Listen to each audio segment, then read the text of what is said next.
శ్రోతలకు నా హృదయపూర్వక నమస్కారములు. మన శ్రోతలలో ఒక సోదరి అడిగినటువంటి ప్రశ్న అహంకారమునకు సంబంధించినది. అంటే వారు ప్రశ్నను విస్తృతంగా అడగటం జరిగింది. అనేక వారి అభిప్రాయములను, వారి చుట్టూ జరిగే అనేక విషయములను, వారి సొంత కుటుంబ విషయములను ప్రస్తావించడం జరిగింది.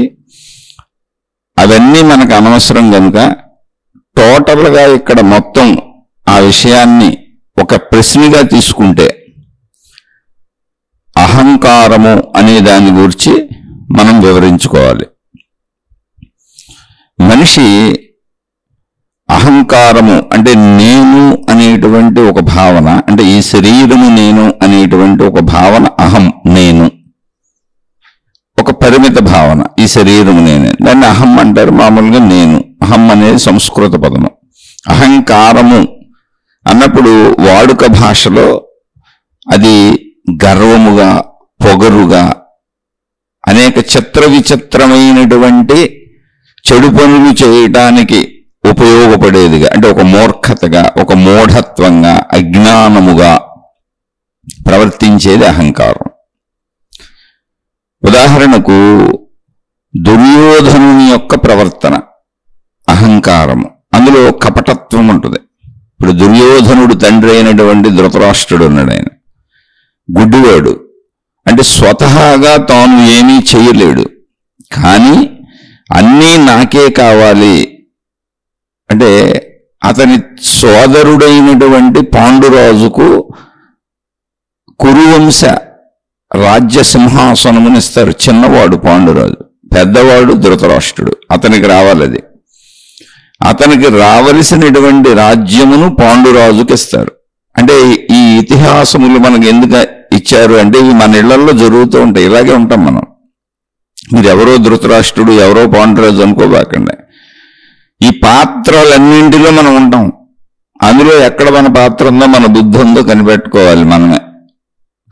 అంటే పుట్టిన దగ్గర నుంచి మరణించే వరకు సుమారు 70, 80 నుంచి 90 సంవత్సరముల పర్యంతము జీవించేటువంటి జీవుడు నిత్య అహంకారముతో జీవిస్తాడు. ఈ అహంకారమును అన్ని రకముల చెడు లక్షణములకు వర్తింపజేయవచ్చు. అంటే అహంకారం అన్ని చెడు లక్షణములకు మూలమై ఉంటుంది. అందులో ధృతరాష్ట్రుడి పాత్రను గమనించినట్టయితే, అంటే ఇందులో మనం కూడా ఉండొచ్చు. అంటే అసమర్థుడు. ఫస్ట్ ధృతరాష్ట్రుడు అంటే ఎవరో తెలుసా? ఒక అసమర్థుడు. మనం అసమర్థులం కొన్ని విషయాల్లో. ఎంతటి వారైనా కొన్ని విషయాల్లో అసమర్థులు ఉంటారు. స్త్రీలు కావచ్చు, పురుషులు కావచ్చు. ఇక్కడ మనం చరిత్రలు చూడబాకండి, చెప్పబడుతున్న పురాణములు, ఇతిహాసములు, విషయాలు చూడబాకండి. అందులో మన పాత్రను చూడండి. మన జనజీవన స్రవంతిలో ఇప్పుడు మన కుటుంబ సభ్యులతో, మన చుట్టూ ఉన్నటువంటి మన బంధుమిత్రులతో, మన వృత్తి వ్యాపార ఉద్యోగ స్థలములందు మనతో ఉండేటువంటి తోటి వ్యక్తులతో, సాటి వ్యక్తులతో, వాళ్ళు మనతో ఎలా ఉంటున్నారు, మనం వాళ్ళతో ఎలా ఉంటున్నాము అనేటువంటి దానికి మూలము అహంకారము. సర్వ చెడు లక్షణములకు మూలము అహంకారము. అంటే నేను అనేటువంటి దాని నుంచి ఉద్భవించినటువంటి పొగరు, అహంకారము, గర్వము, నాకే కావాలన్న స్వార్థపు భావన, నేనే గొప్ప అనేటువంటి భావన, అంటే ఆ గొప్పగా నేనే ఉండాలి అనేటువంటి భావన, దాని చేత మనం చేసే అనేటువంటి కుటిల చర్యలు. ఇప్పుడు ఒక బలహీనుడైనటువంటి వాడు గెలవలేనప్పుడు, అంటే సాధించుకోలేనప్పుడు, బలహీనత అంటే అది ఎలా ప్రవర్తిస్తాడు? వాళ్ళు స్త్రీలు కావచ్చు, పురుషులు కావచ్చు, ఇంట్లో ఎవరితో అయినా కావచ్చు, భార్యతో కావచ్చు, భర్తతో కావచ్చు, తండ్రితో కావచ్చు, తల్లితో కావచ్చు, పిల్లలతో కావచ్చు, అంటే కుమారుడితో కావచ్చు, కుమార్తెతో కావచ్చు, ఏ బంధముతోనైనా గెలవలేనప్పుడు కుటిల నీతిని వాడతారు. కుటిల నీతి అంటే ఇది సరైనటువంటి విధానం కాదు. కుటిలత్వము, ధర్మముగా ఉండరు, మంచిగా ఉండరు, సత్యముగా ఉన్నదన్నట్లుగా ఉండరు. అంటే ముందు మంచిగా మాట్లాడుతూ ఉంటారు, వెనక దారుణమైనటువంటి పన్నాగములు పన్నుతూ కార్యములు చేస్తూ ఉంటారు. ఇది ప్రతి మనిషి జీవితంలోనూ ఉంటుంది. అది మనము చేయొచ్చు, మనకు ఇతరులు చేయొచ్చు, ఇతరులకు మనము చేయొచ్చు. ఎవరైనా ఇది ఎప్పుడోకప్పుడు చేస్తూనే ఉంటారు. ఆధ్యాత్మిక సాధనలలో లేదా భక్తి మార్గాలలో, దైవ మార్గాలలో మనం ఏదైనా సాధించుకోవాలి అంటే ఏమిటంటే మంచిని సాధించుకోవాలి. మనం సాధించవలసింది ఏంటంటే మంచిగా జీవించుట. సర్వకాల సర్వావస్థల యందు ఎవరితోనైనా, ఏ బంధముతోనైనా, ఏ పరిస్థితులలోనైనా, మన జీవన పరిస్థితులు ఎలా ఉన్నా అహంకారమును అహం వరకే ఆపేయాలి. అంటే నేను అన్న భావనతో బతకొచ్చు. శరీరం నేను, నాకు కావలసిన ఏదో చేసుకుంటాను.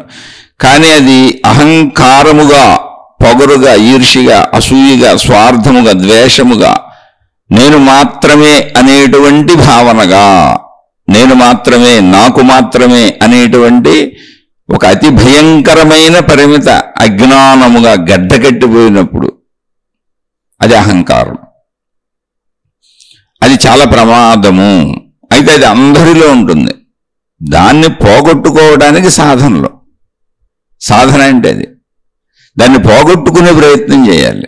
సాధన అంటే మనమేదో మనకు తోచినటువంటి మతము, మనకు తోచిన దేవుడు, మనకు తోచిన గురువు, మనకు తోచిన విధానము, మనకు తోచిన సాంప్రదాయం, మనకు తోచిన పద్ధతి, మనకు తోచిన ఆచార వ్యవహారములు, మనకు తోచినటువంటి జీవన శైలి, మనకు తోచినటువంటి అంటే దైవానికి సంబంధించి, మతానికి సంబంధించినటువంటి వేషధారణలు, మనకు తోచినటువంటి దైవభక్తి కార్యక్రమములు, ఇవన్నీ కాదు. అవన్నీ ఎందుకు? అసలు వాటి వలన ఉపయోగం ఏంటి? ఎందుకంటే అవి నిత్య జీవితంలో వాటితో మనకేం పని లేదు. నిత్య జీవితంలో మనకేం పని? కంటితో చూడాలి, చెవితో వినాలి, ముక్కుతో వాసన చూడాలి, నాలుగుతో రుచి చూసి తినాలి, ఆహారం కావాలి, శరీరాన్ని రక్షించుకోవాలి, బ్రతికించుకోవాలి, దానికి వృత్తి వ్యాపార ఉద్యోగాలు ఏదో ఒకటి చేసుకోవాలి, ధన సంపాదన చేసుకోవాలి. మనకి ఇంద్రియములు, ఇంద్రియ కోరికలు ఉన్నాయి కనుక కుటుంబ వ్యవస్థ, స్త్రీ పురుష కలయికలు ఉన్నాయి కనుక వివాహ వ్యవస్థ, తద్వారా కుటుంబ వ్యవస్థ. మనం ఒకరికి పుట్టాము కనుక వారు మన తల్లిదండ్రులు, వారు మన పెంచి పెద్ద చేశారు కనుక వృద్ధాప్యంలో వాళ్ళని చూడటం. అలాగే అదే తల్లిదండ్రులకి సహోదరులుగా, అంటే ఒకే ఉదరము అంటే గర్భము, కడుపు, పొట్ట, ఒకే గర్భము నుంచి వచ్చిన వాళ్ళం గనక సహోదరులు గనుక మన అన్నదమ్ములు, అక్క చెల్లెలకు వీలైన మేలు చేయగలగటము, ఇది సహజ జీవితము. ఇక్కడ అసలు దేవుడు ఎక్కడొచ్చాడు? దేవుడితో పనేంటి? మతంతో పనేంటి? మార్గంతో పనేంటి? గురువుతో పనేంటి? విధానాలతో పనేంటి? సాధనలతో పనేంటి? ఎందుకు ఇవన్నీ మనిషి జీవితంలోకి వచ్చి కలిసిపోయినాయి?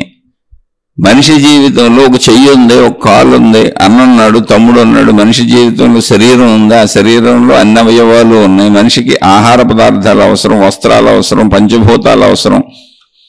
మనిషికి మనుషుల మధ్య బతకాలి కనుక మనుషులు అవసరం, కుటుంబ వ్యవస్థలో కుటుంబ సభ్యులు అవసరం, అనేక ధన సంపాదన ద్వారా అనేక వస్తువులను పొందాలి కనుక ఆ వస్తువులను వినియోగించుకోవాలి కనుక ధనం అవసరము, వస్తువులు అవసరం. మతం ఏం అవసరం? పుట్టుకతో మతం ఏంటి అసలు? ఎందుకు ఇది మనిషి పుట్టకముందే మనిషి ఇంట్లోకి చేరిపోయింది. ఇప్పుడు ఆ ఇంట్లో పుట్టినోడు ఆ మతం ఎందుకు అయిపోతున్నాడు? మతం అంటే మళ్ళీ ఏంటి? ఆ మతాన్ని ఒక దేవుడు ఉంటాడు ఆధారంగా. ఇప్పుడు మతము కనపడదు, దేవుడు కనపడడు, కానీ మత పెద్దలు మాత్రం కనపడుతూనే ఉంటారు. ఆ మత ప్రార్థనాలయాలు వినపడుతూ ఉంటాయి, కనపడుతూ ఉంటాయి. అవి వదలకుండా మన వెంటాడుతూనే ఉంటాయి. ఎందుకు మనిషి జీవితంలోకి అలా వచ్చేసిన? వాటితో అవసరత లేదు మనిషికి. మామూలు జీవితాన్ని చూసుకుంటే మనిషికి అవసరత అసలు మతంతోనే లేదు, అసలు దేవుడితోనే లేదు, అసలు గురువులతోనే లేదు. ఏ అవసరత లేదు. అది జీవితానికి సంబంధించింది కాదు. అది జీవితానికి సంబంధించి వాళ్ళు తినే ఆహార పదార్థాలు లాంటిది కాదు. ధనాన్ని సంపాదించుకొని వస్తువులను పొందుతారు, అటువంటి ధనం లాంటిది కాదు. వాళ్ళు పొందే వస్తువులు లాంటిది కాదు. మనిషి పంచేంద్రియములకు అవసరమైంది ఏది కాదు అది. మనిషి శరీరం బ్రతకడానికి అవసరమైంది ఏది కాదు అది. మనిషి శరీరం బ్రతకడానికి పంచభూతాలు అవసరం. మరి మతం ఎందుకు వచ్చేసింది? పుట్టకముందే ఎందుకు వచ్చేసింది? ఒక మనిషి పుట్టకముందే మతం ఆ ప్లేస్లో రెడీగా ఉంది. నువ్వు పుట్టగానే నిన్ను ఆక్రమించేస్తాను, నీది మతము. నిన్ను పుట్టగానే ఆక్రమించేస్తాను ఈ మతము తాలూకా దేవుడు. నిన్ను పుట్టగానే, నువ్వు పుట్టగానే ఆక్రమించేస్తాం ఇదిగో ఈ మతము తాలూకా గ్రంథములు, ఆ బోధలు, ఆ ఆచార వ్యవహారములు, ఆ సాధనా పద్ధతులు. ఇవన్నీ ఎందుకు, ఎక్కడి నుంచి వచ్చినాయి? ఎందుకు ఈ అవసరతలో? అంటే మనిషిలో ఉండేటువంటి ఈ అహంకారము అనేటువంటి జంతు ప్రవర్తనను మనిషి ప్రవర్తనగా మలచటానికి మానవులే ఏర్పాటు చేసుకున్నటువంటి వ్యవస్థ ఇది. నీకు కనపడకపోయినా, ఒక మతం అనేది కనపడకపోయినా, దేవుడు అనేవాడు కనపడకపోయినా, ఆ దేవుడి పేరు మీద, ఆ మతము పేరు మీద నీకు మంచి అలవాట్లు కలుగజేసి నీలో అహంకారము అనేటువంటి స్వార్థపు, విపరీతమైన స్వార్థపు, అంటే నాకు మాత్రమే, నేను మాత్రమే అనేటువంటి జంతువు పెరగకుండా, క్రూర జంతువు పెరగకుండా మనలను సద్బుద్ధితో, సద్భావనలతో నింపి మంచిలో సాగండి అని చెప్పటానికి ఇవన్నీ. ఏదైనా కార్యము చేసేటప్పుడు అది ఎందుకు చేస్తున్నామని ముందు తెలుసుకోవాలి. అలవాటుగా అదేదో మారిపోయింది, నేను ఆ ఇంట్లో పుట్టాను కాబట్టి నాది ఆ మతము, నేను పుట్టకముందే మా ఇంట్లో ఉంది కాబట్టి ఆ మతము, నా పెద్దలు అనుసరించారు కాబట్టి నాది ఆ మతము, నా పైవాళ్ళు, నా పెద్దలందరూ ఆ దేవుణ్ణి నమ్మారు కాబట్టి నాదా ఆ దైవము, మా వాళ్ళందరూ అనుసరిస్తున్నారు కాబట్టి నన్ను కూడా పట్టుకు ఈడ్చుకుపోయారు కాబట్టి ఆయన నా గురువు, ఆమె నా గురువిని, ఇలా తీసుకోకూడదు.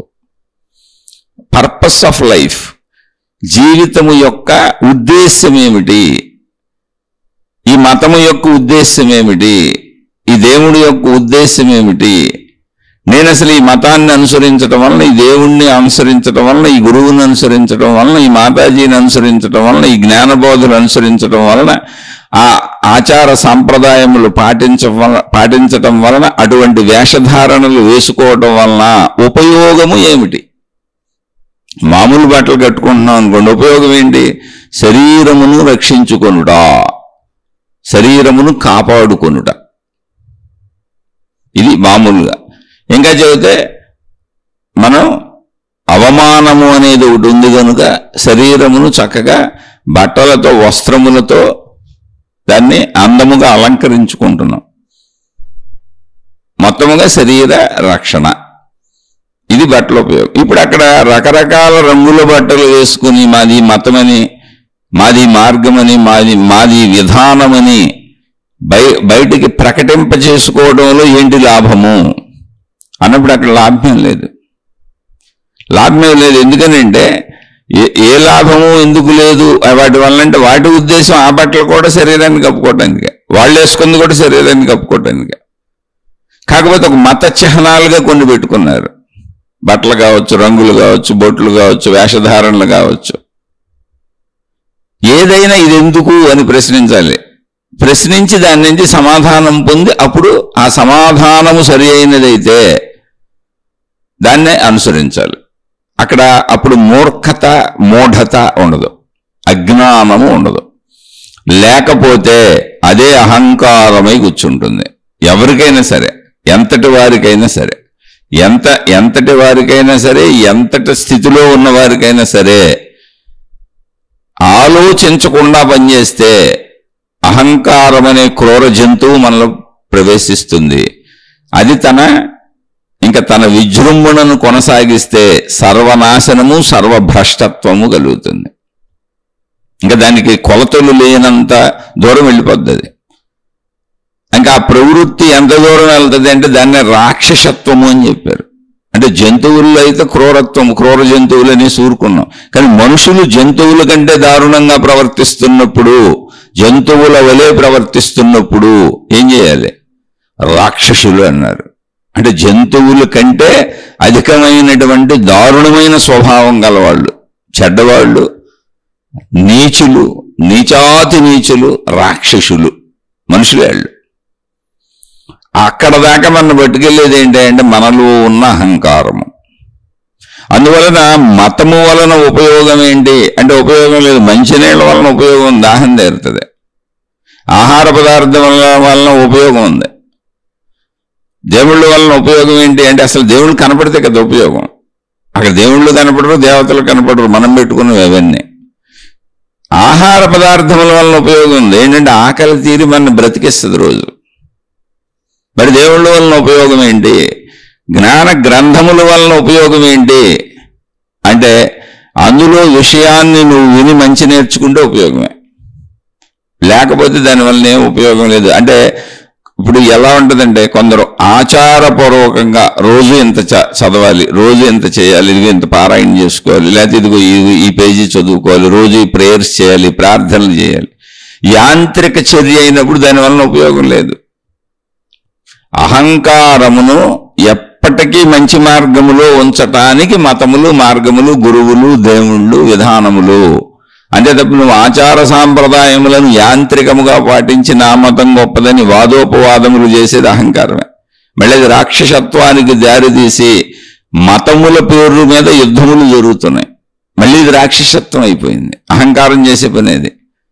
ఇతరులను నిందించటం, పక్క దేవుళ్ళని నిందించటం, పక్క మతాలను నిందించటం, పక్క మనుషుల్ని నిందించటం, ఆఖరికి ఇంట్లో భార్యాభర్తలు ఒకళ్ళనొకళ్ళు నిందించుకుని ఘర్షణలు పడటం, తండ్రి కొడుకులు, అన్నదమ్ములు, అక్క చెల్లెళ్ళు, అన్ని సంబంధ బాంధవ్యముల మధ్య ఏదో ఒక సమయంలో ఎప్పుడో ఒకప్పుడు ఘర్షణలు రావటం, ఇదంతా అహంకారపు చర్య. అయితే ఇందులో ఎన్ని రకాలంటే, ఇందాక ధృతరాష్ట్రుని చెప్పుకున్నాం, గుడ్డివాడు. అయితే పెద్దవాడికి రాజ్యం ఇవ్వాలి, కానీ గుడ్డివాడికి ఎలా ఇస్తారు? పరిపాలించలేడు కదా, ఏం చేయలేడు కదా. రాజ్యం అన్నప్పుడు కోటాను కోట్ల మంది ప్రజలను సంరక్షించేవాడు రాజుగా, ప్రభువుగా ఉంటాడు. వాడికే కళ్ళు కనపడలేకపోతే వాడినే ఎవరో చూడాల్సి వస్తే వాడు రాజుగా ఏం చేయగలడు? కనుక ఆ ధర్మము ప్రకారము అతని తమ్ముడైన పాండురాజుకు సింహాసనాన్ని ఇచ్చారు. నాయన నువ్వు పరిపాలించు అని. అయితే ఓకే ఇచ్చారు. పాండురాజు పరిపాలించాడా? పరిపాలించలేదు. తన అన్ననే సింహాసనం మీద రాజుగా కూర్చోబెట్టి తన అన్నకు అనుచరుడుగా, మా అన్నే రాజు, నేను ఆయనకు అనుచరుడను అని రాజ్యాన్ని పరిపాలించాడు. ఆయన చూశాడు. ఎంత మహోన్నత విషయం అండి ఇది. మామూలుగా తీసుకుంటే ఇక్కడే ఆ విషయాన్ని అహంకారంతో చూసుకుంటే, పాండురాజు అహంకారము లేనివాడు, నిస్వార్థపరుడు, స్వార్థము లేనివాడు. మా అన్నయ్యకి కళ్ళు లేకపోతే ఏంటి, రాజ్యార్హత పెద్దవాడికి ఉంది, నేనున్నాను కదా మా అన్న బదులుగా అని అన్నను సింహాసనం మీద కూర్చోబెట్టి తాను రాజ్యాన్ని అన్న తరపున కాపలా కాచాడు. అన్నే రాజుగా అన్ని పొందాడు. రాజ్యార్హత, రాజు అనేటువంటి భావం, రాజు అనే గౌరవం ఆయన పొందాడు. ఎవరో? ధృతరాష్ట్రుడు. ఇక్కడ పాండురాజు ఎంత మంచివాడు అనేది అతనికి సంబంధించిన వ్యవహారం చెబుతుంది. మనం అలా ఉన్నామా? పాత్రలు వెతుక్కోవాలి. కథలు వినబాకండి. కథలు వినడం వల్ల ఉపయోగం ఉంది. మహాభారతం అదంటండి, ఇదంటండి, ఇలా చెప్పారంటండి, అలా చెప్పారండి అని కథలు చెప్పుకుంటూ వెళ్ళిపోతాం ఎప్పటికప్పుడు. అందులో మనం పరకాయ ప్రవేశం చెయ్యి. నీ పాత్ర ఏంటి, నువ్వే సందర్భాల్లో ఎలా ప్రవర్తిస్తున్నావు, దానికోసం ఇవన్నీ. అందుకే చెబుతున్నా, మతములు ఎందుకంటే అందులో ఉన్న విషయములను ఆచరించి మనం మంచివాళ్ళుగా మారడానికి. దేవుళ్ళు, దేవతలు ఎందుకంటే వారి వలన మనం, వారి బోధల ద్వారా మనను మించిన ఒక శక్తి ఉన్నదని నమ్మకము ద్వారా, అది మనని గమనిస్తున్నది అనేటువంటి నమ్మకము ద్వారా, దృఢ విశ్వాసము ద్వారా మనం తప్పులు చేయకుండా మంచి మార్గములోనే ఉండటం. ఒకవేళ మనకి ఇబ్బందులు కలిగినా, బాధలు కలిగినా, మంచి మార్గములో సాగుతున్న వాళ్ళకే అనేక అసౌకర్యములు కలుగుతూ ఉంటాయి, మనుషులు కలిగిస్తూ ఉంటారు. కలిగిన దేవుడి మీద నమ్మకంతో, దేవత మీద నమ్మకంతో, మతము చెప్పినటువంటి విశ్వాసముతో మనము తప్పులు చేయకుండా మనకి భగవత్ రక్షణ ఉంటుంది అనే భావనతో ఆ అసౌకర్యములను ఎదుర్కొంటూ ముందుకు సాగుతూ వెళ్ళాలి. అలాంటివే చరిత్రలో మనకు అందించబడే చరిత్రలన్నీ అలాగే ఉంటాయి. ఒకటి చెడు, రాక్షసత్వము. చెడు అనే దాంతో అంటే చిన్న అసత్యము, అబద్ధము, చిన్న స్వార్థంతో మొదలై దారుణ మారణకాండలు సృష్టించే రాక్షసత్వం వరకు వెళ్ళిపోద్ది అది అహంకారము.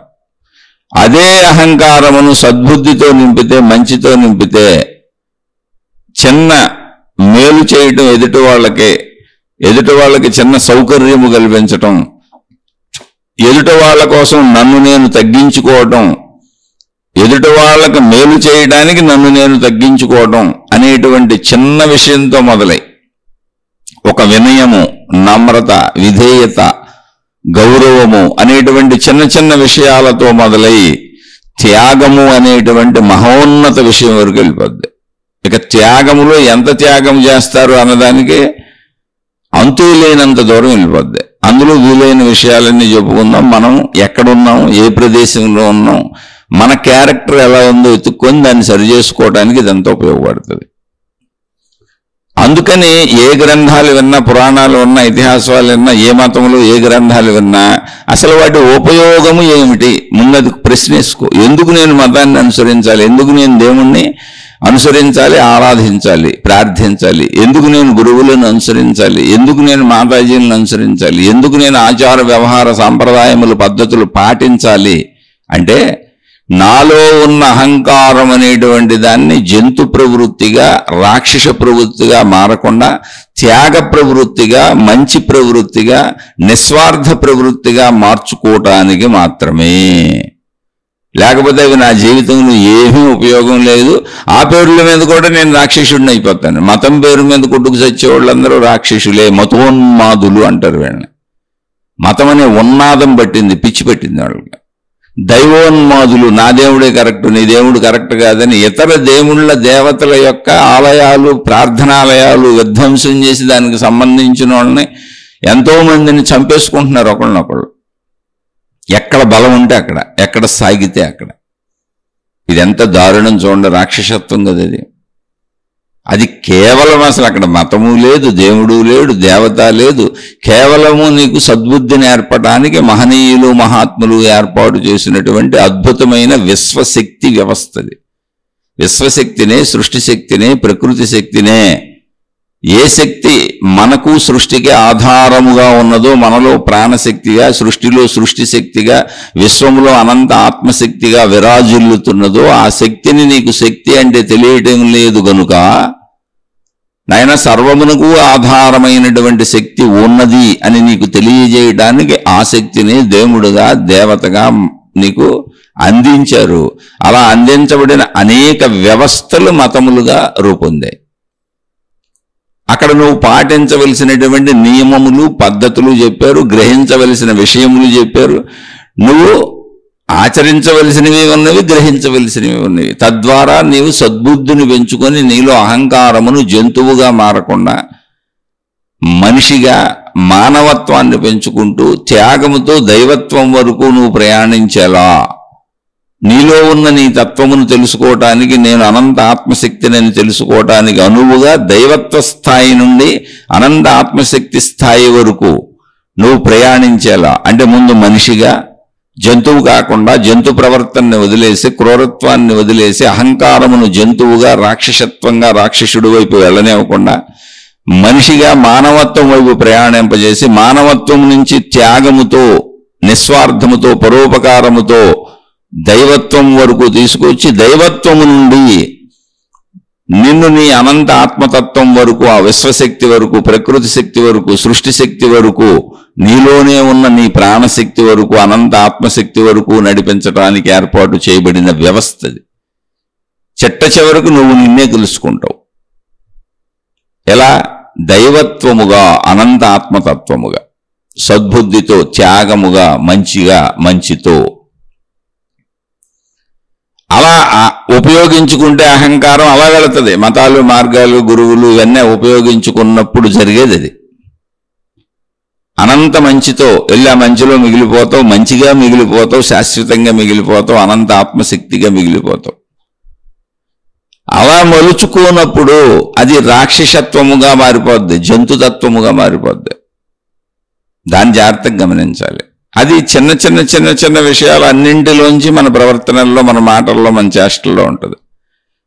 ఇక్కడ ఇందాక చెప్పుకున్నాం, పాండు మహారాజు అంత మహోన్నతుడై తన అన్ననే పెట్టి అన్నకే మేలు చేస్తుంటే చుట్టూ ఉన్న వాళ్ళు గ్యారంటీగా పొగుడుతారు కదా. ఎందుకంటే తనకు వచ్చిన రాజ్యాన్ని అన్న గుడ్డివాడు అవడం వలన తనకు రాజు అనేటువంటి అర్హత వస్తే అంతటి అర్హతని కాదని అన్ననే కూర్చోబెట్టి తాను అన్నకు బంటుగా ఉండి రాజ్య పరిపాలన చేస్తూ తన భుజబలంతో, తన ప్రజ్ఞతో, తన కీర్తితో, అంటే తన స్వప్రయత్నంతో, తన శక్తితో సాధించినవన్నీ మళ్ళీ అన్నకే రాజుగా అర్పిస్తూ ఉంటే ఎంతటి మంచోడు ఉంటాడా అని పొగుడుతారుగా, మంచోడు అంటారుగా.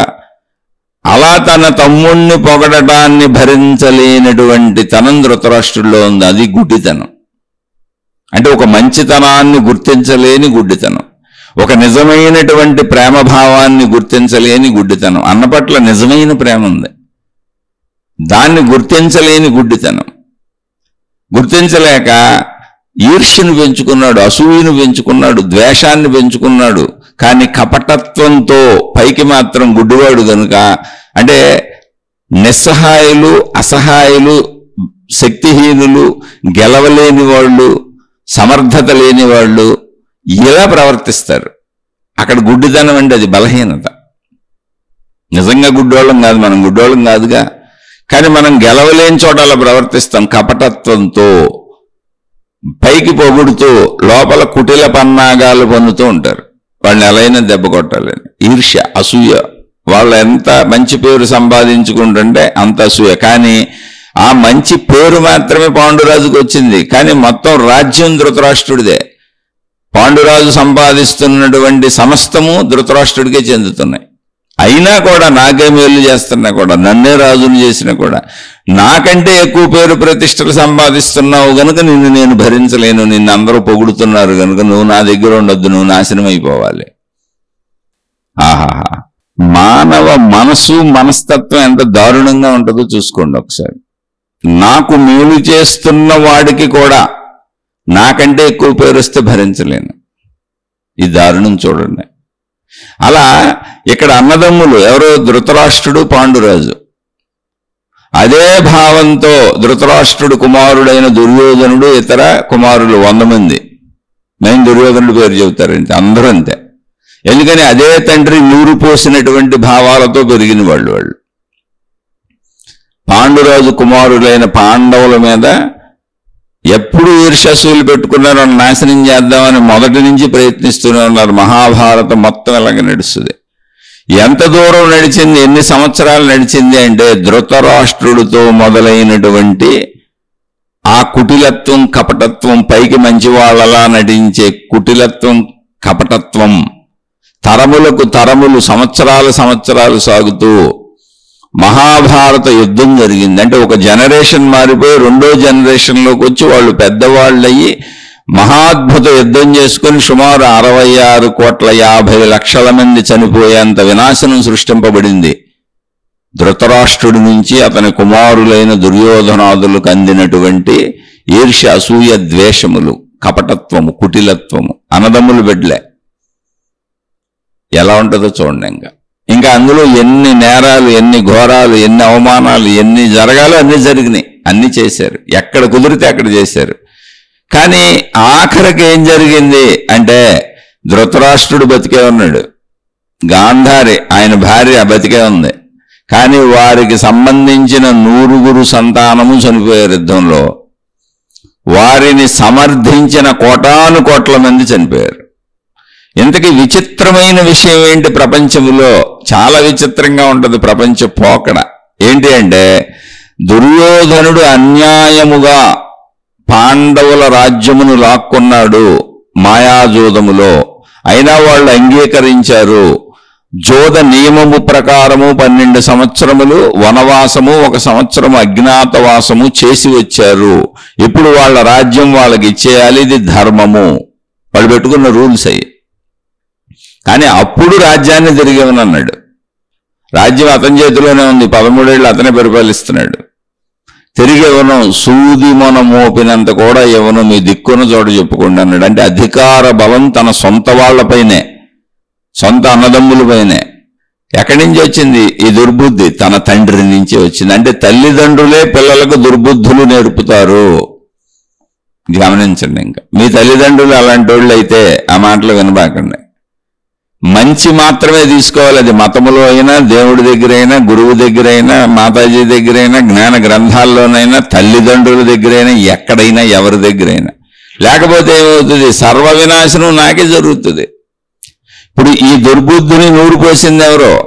తన తండ్రే, తన తల్లిదండ్రులు. ఇప్పుడు తల్లి నివారించవచ్చు కదా, 1 రోజా 2 రోజులా?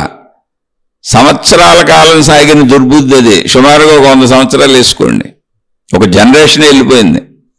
మళ్ళీ వీళ్ళంతా పెద్దోళ్ళు అయిపోయి యుద్ధాలు చేసుకున్నారు. మళ్ళీ వీళ్ళకి పెళ్లిళ్ళు అయినాయి, వీళ్ళకి పిల్లలు పుట్టారు, వీళ్ళ పిల్లలు కూడా యుద్ధాల్లో పాల్గొన్నారు.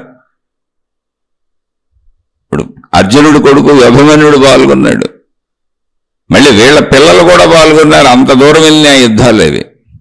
ఎందుకు ఏం జరిగింది? ఆఖరికి ఏం జరిగింది? మధ్యలో జరిగినవన్నీ వినాశకాలే, విపరీత బుద్ధి. ఇది ఈ కుటిలత్వము అంటే ఒక గుడ్డివాడు, ఒక అసహాయుడు, ఒక నిస్సహాయుడు, ఒక బలహీనుడు, ఒక అసమర్థుడు అయినా వాడికి అన్ని కోరికలు ఉన్నాయి. అన్నీ కావాలి. కోరికలు ఉండటం తప్పులేదు, అడిగి తీసుకో, అనుభవించు. నీకు సమర్థత లేదు, తప్పులేదు. నీ తండ్రి మీద ఆధారపడు, నీ తల్లి మీద ఆధారపడు, నీ పిల్లల మీద ఆధారపడు, నీ జీవిత భాగస్వామి మీద ఆధారపడు, ఇతర నీ స్నేహితుల మీద ఆధారపడు. అందరికీ అన్ని సమర్థతలో ఉండాలన్నటువంటి విషయం ఏం లేదు ఇక్కడ. అందరూ హీరోలు ఉండరు, సినిమా హీరోలు లాగా. అది కథ. ఇది ప్రతి వాళ్ళలోనూ ఏదో ఒక లోపం ఉంటుంది. ప్రతి వాళ్ళలోనూ సమర్థతలో తక్కువగా ఉండే స్థితి ఉంటుంది. అనేక సందర్భాలలో అనేక చోట్ల మన సమర్థతలు పనిచేయవు. మనకంటే సమర్థత ఉన్నవాళ్ళు ఉంటారు. అప్పుడు తప్పులేదు, అడిగి తీసుకో, అనుభవించు. నీ సమర్థతకు తగ్గట్టుండు, వినయముగా ఉండు, తగ్గి ఉండు, గౌరవముగా ఉండు, ఎదుటి వాళ్ళని గౌరవించు, చక్కగా బతుకు. కానీ ఈ గుడ్డివాడు ఏం చేస్తున్నాడు?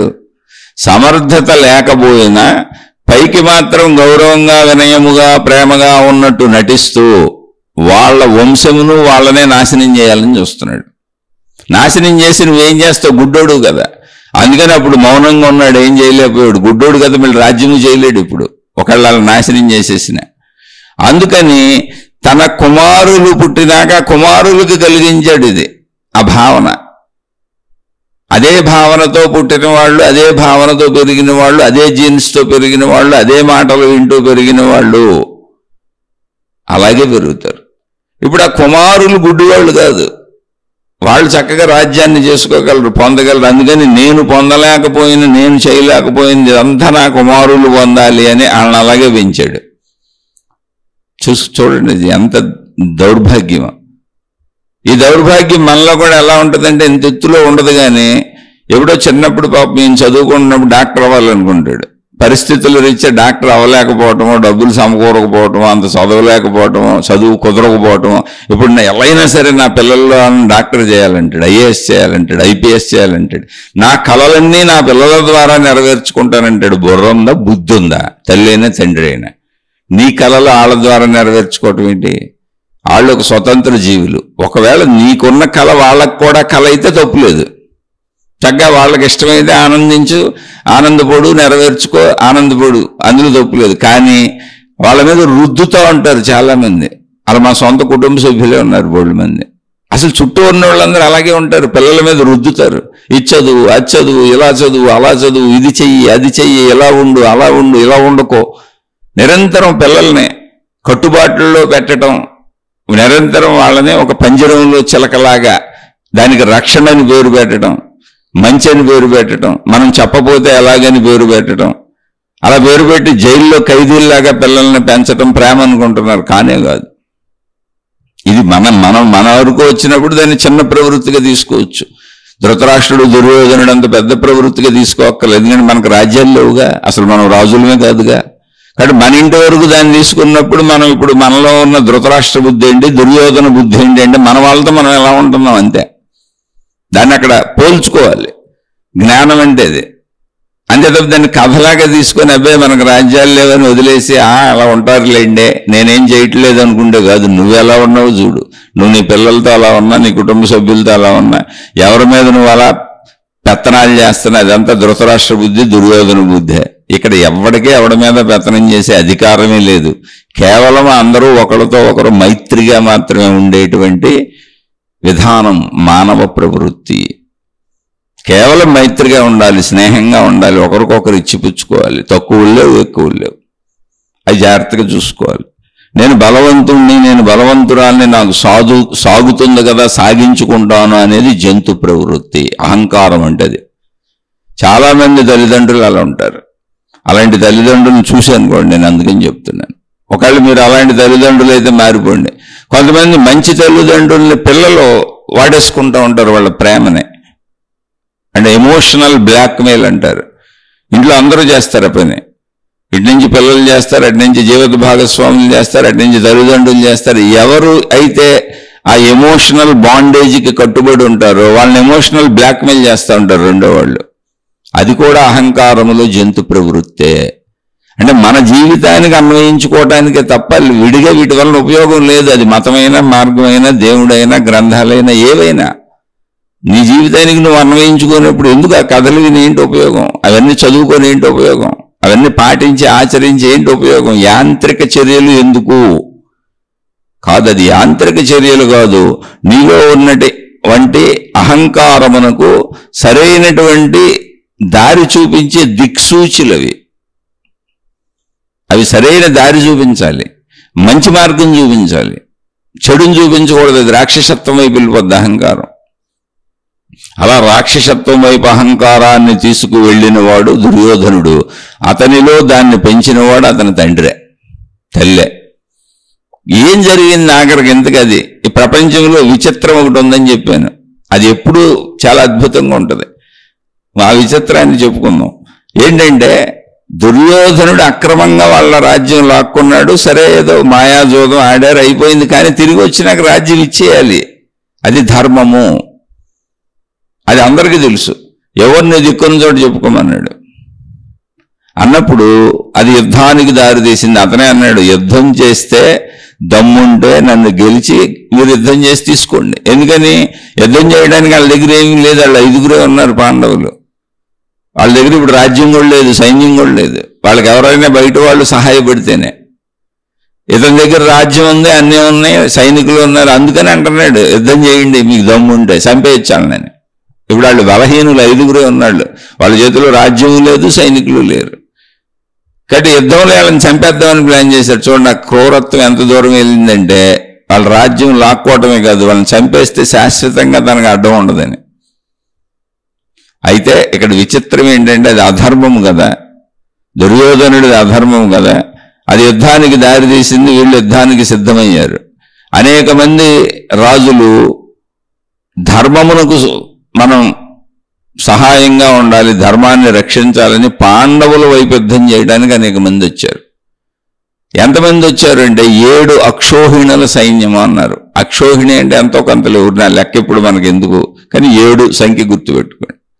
దుర్యోధనుడు దుర్మార్గుడు, అన్యాయం చేశాడు. వాడు పాండవులను మోసం చేశాడు, సొంత అన్నదమ్ములే. ఆ విషయం మొత్తం ప్రపంచానికి తెలుసు. కానీ వాడి తరపున యుద్ధం చేయడానికి కూడా అనేక మంది రాజులు వచ్చారు. 11 అక్షోహిణుల సైన్యం వచ్చింది వాడి వైపు. అంటే ఎప్పుడూ ప్రపంచంలో దుర్మార్గం వైపే ఎక్కువ ఉంది. చాలా ఆశ్చర్యంగా ఉంటుంది. ఇప్పుడు జీవితంలోనే అంతే. ఎక్కడైనా మీకు ఎప్పుడు ఇదే అధిక శాతం కనపడుద్ది. 11:7. 11 అక్షోహిణుల సైన్యం దుర్యోధనుడి వైపు ఉంది, 7 అక్షోహిణుల సైన్యం పాండవుల వైపు ఉంది. 11:7 అంతే. ఈ నిష్పత్తి అది. అంటే మంచికి తక్కువ ఉంది, చెడుకి ఎక్కువ ఉంది.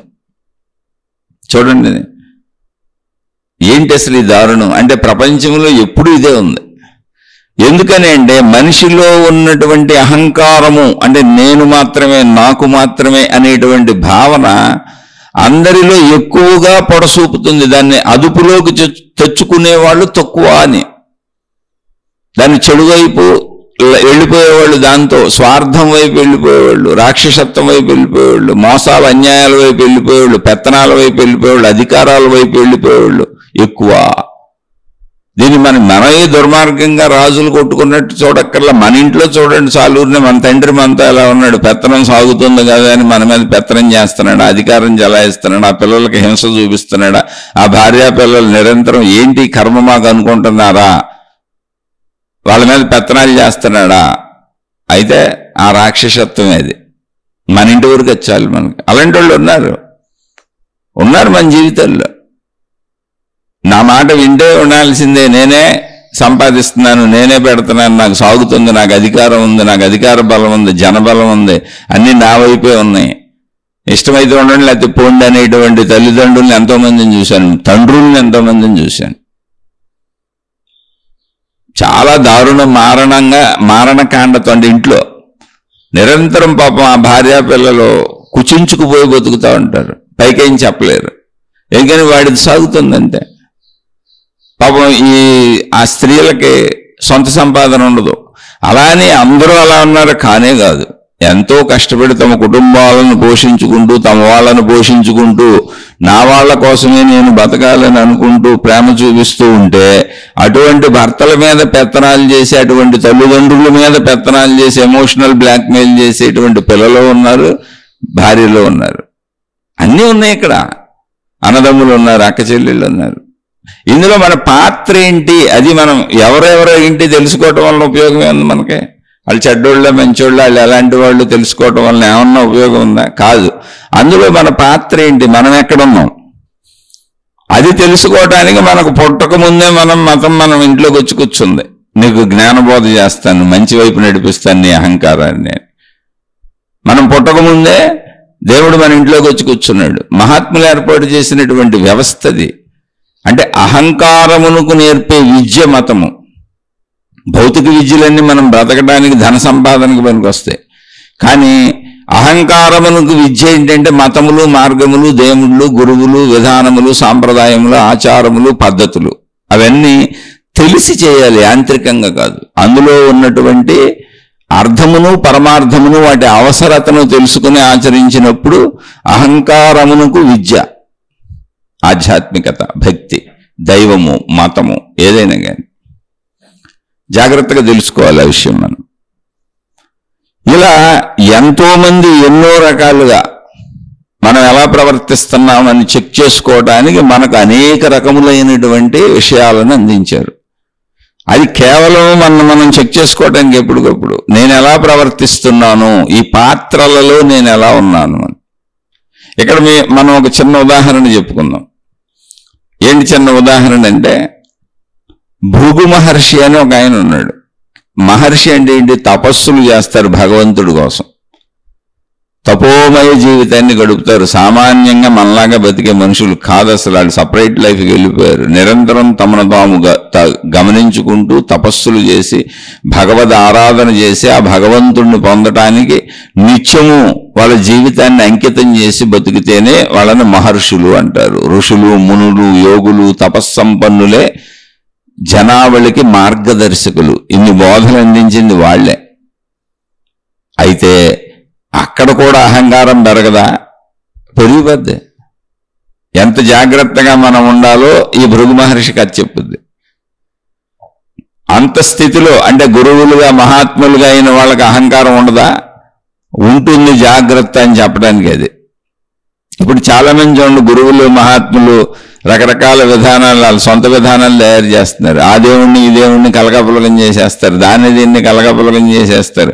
అనుసరించి అని నమ్మి వచ్చే నలుగురు శిష్యులుంటే చాలు, వీళ్ళే దేవుళ్ళే కూర్చుంటారు. కొత్త కొత్త సిద్ధాంతాలు, కొత్త కొత్త మతాలు, కొత్త కొత్త ఆచారాలు, కొత్త కొత్త వ్యవహారాలు, కొత్త కొత్తవన్నీ ప్రతిపాదించుకుంటా ఆ పాత వాటిని అన్నింటినీ తుడిచేసే ప్రయత్నం చేసి మళ్ళీ వీళ్ళు కొత్తవి పెడతా ఉంటారు. ఎందుకంటే ఆ కొత్త వాటికి వీళ్ళే లీడర్స్, వీళ్ళ బొమ్మలే ఉంటాయి అక్కడ, వీళ్ళ పేర్లే చెప్పుకుంటారు ఆ కొత్త దాంట్లో. అందుకని వీళ్ళ గుర్తింపు కావాలి. ఇప్పుడు ఇదే భృగు మహర్షి యొక్క అహంకార తత్వం లాంటి మహాత్ములు. వీళ్ళు మహర్షుల్లా కనబడతారు, మహాత్ముల్లా కనబడతారు, కానీ లోపల ఉంది అహంకారం.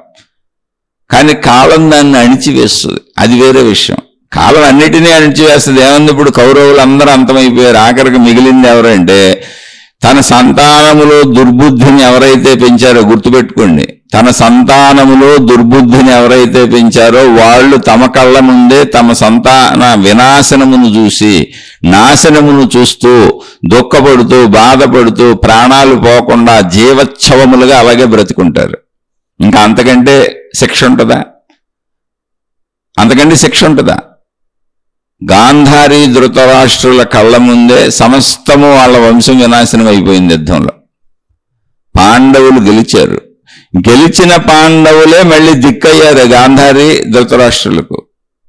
వీళ్ళే వాళ్ళని తల్లిదండ్రులుగా స్వీకరించి తమ ఇంట్లో పెట్టుకుని వాళ్ళు మంచివాళ్ళు కనుక మళ్ళీ వాళ్ళని ఎంతో గౌరవించి ప్రేమగా చూశారు. చూడండి, ఇందుకే యుద్ధానికి కారకులే వీళ్ళు. తమ పిల్లలకి చెప్పుకోలేదు, వినాశనం చెందారు. మొత్తం తమ సంతానాన్ని తమ కళ్ళ ముందే మరణించటం చూశారు వాళ్ళు. అయినా బతికే ఉన్నారు వాళ్ళు. వాళ్ళిద్దరూ బతికే ఉన్నారు. అదే వాళ్ళకి శిక్ష, చెడుకు శిక్ష.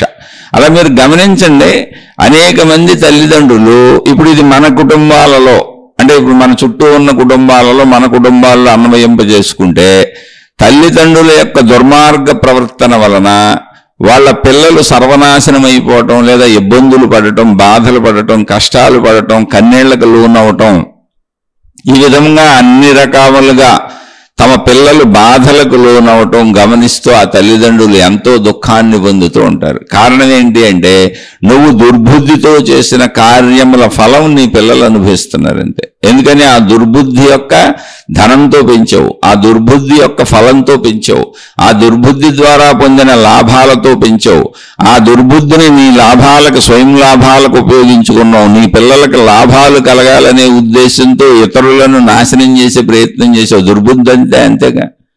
అదంతా నీ పిల్లలు అనుభవిస్తూ ఉంటారు. ఇక్కడ కౌరవులు వినాశనం చెందినట్టుగా అలా చాలా మంది ఇళ్లలో మళ్ళీ మనం గమనిస్తూనే ఉంటాం. తల్లిదండ్రులు అలా కూర్చొని దిక్కిస్తూ ఉంటారు. చాలా మంది తల్లిదండ్రులు బతికుండగానే అనేక కుటుంబాల్లో వాళ్ళ పిల్లలు చనిపోతారు. ఎంత దారుణమైన శిక్షది, నీ దుర్బుద్ధికి పడిన శిక్షది. కానీ సహజముగా అయితే ఎలా ఉంటుందో తెలుసా?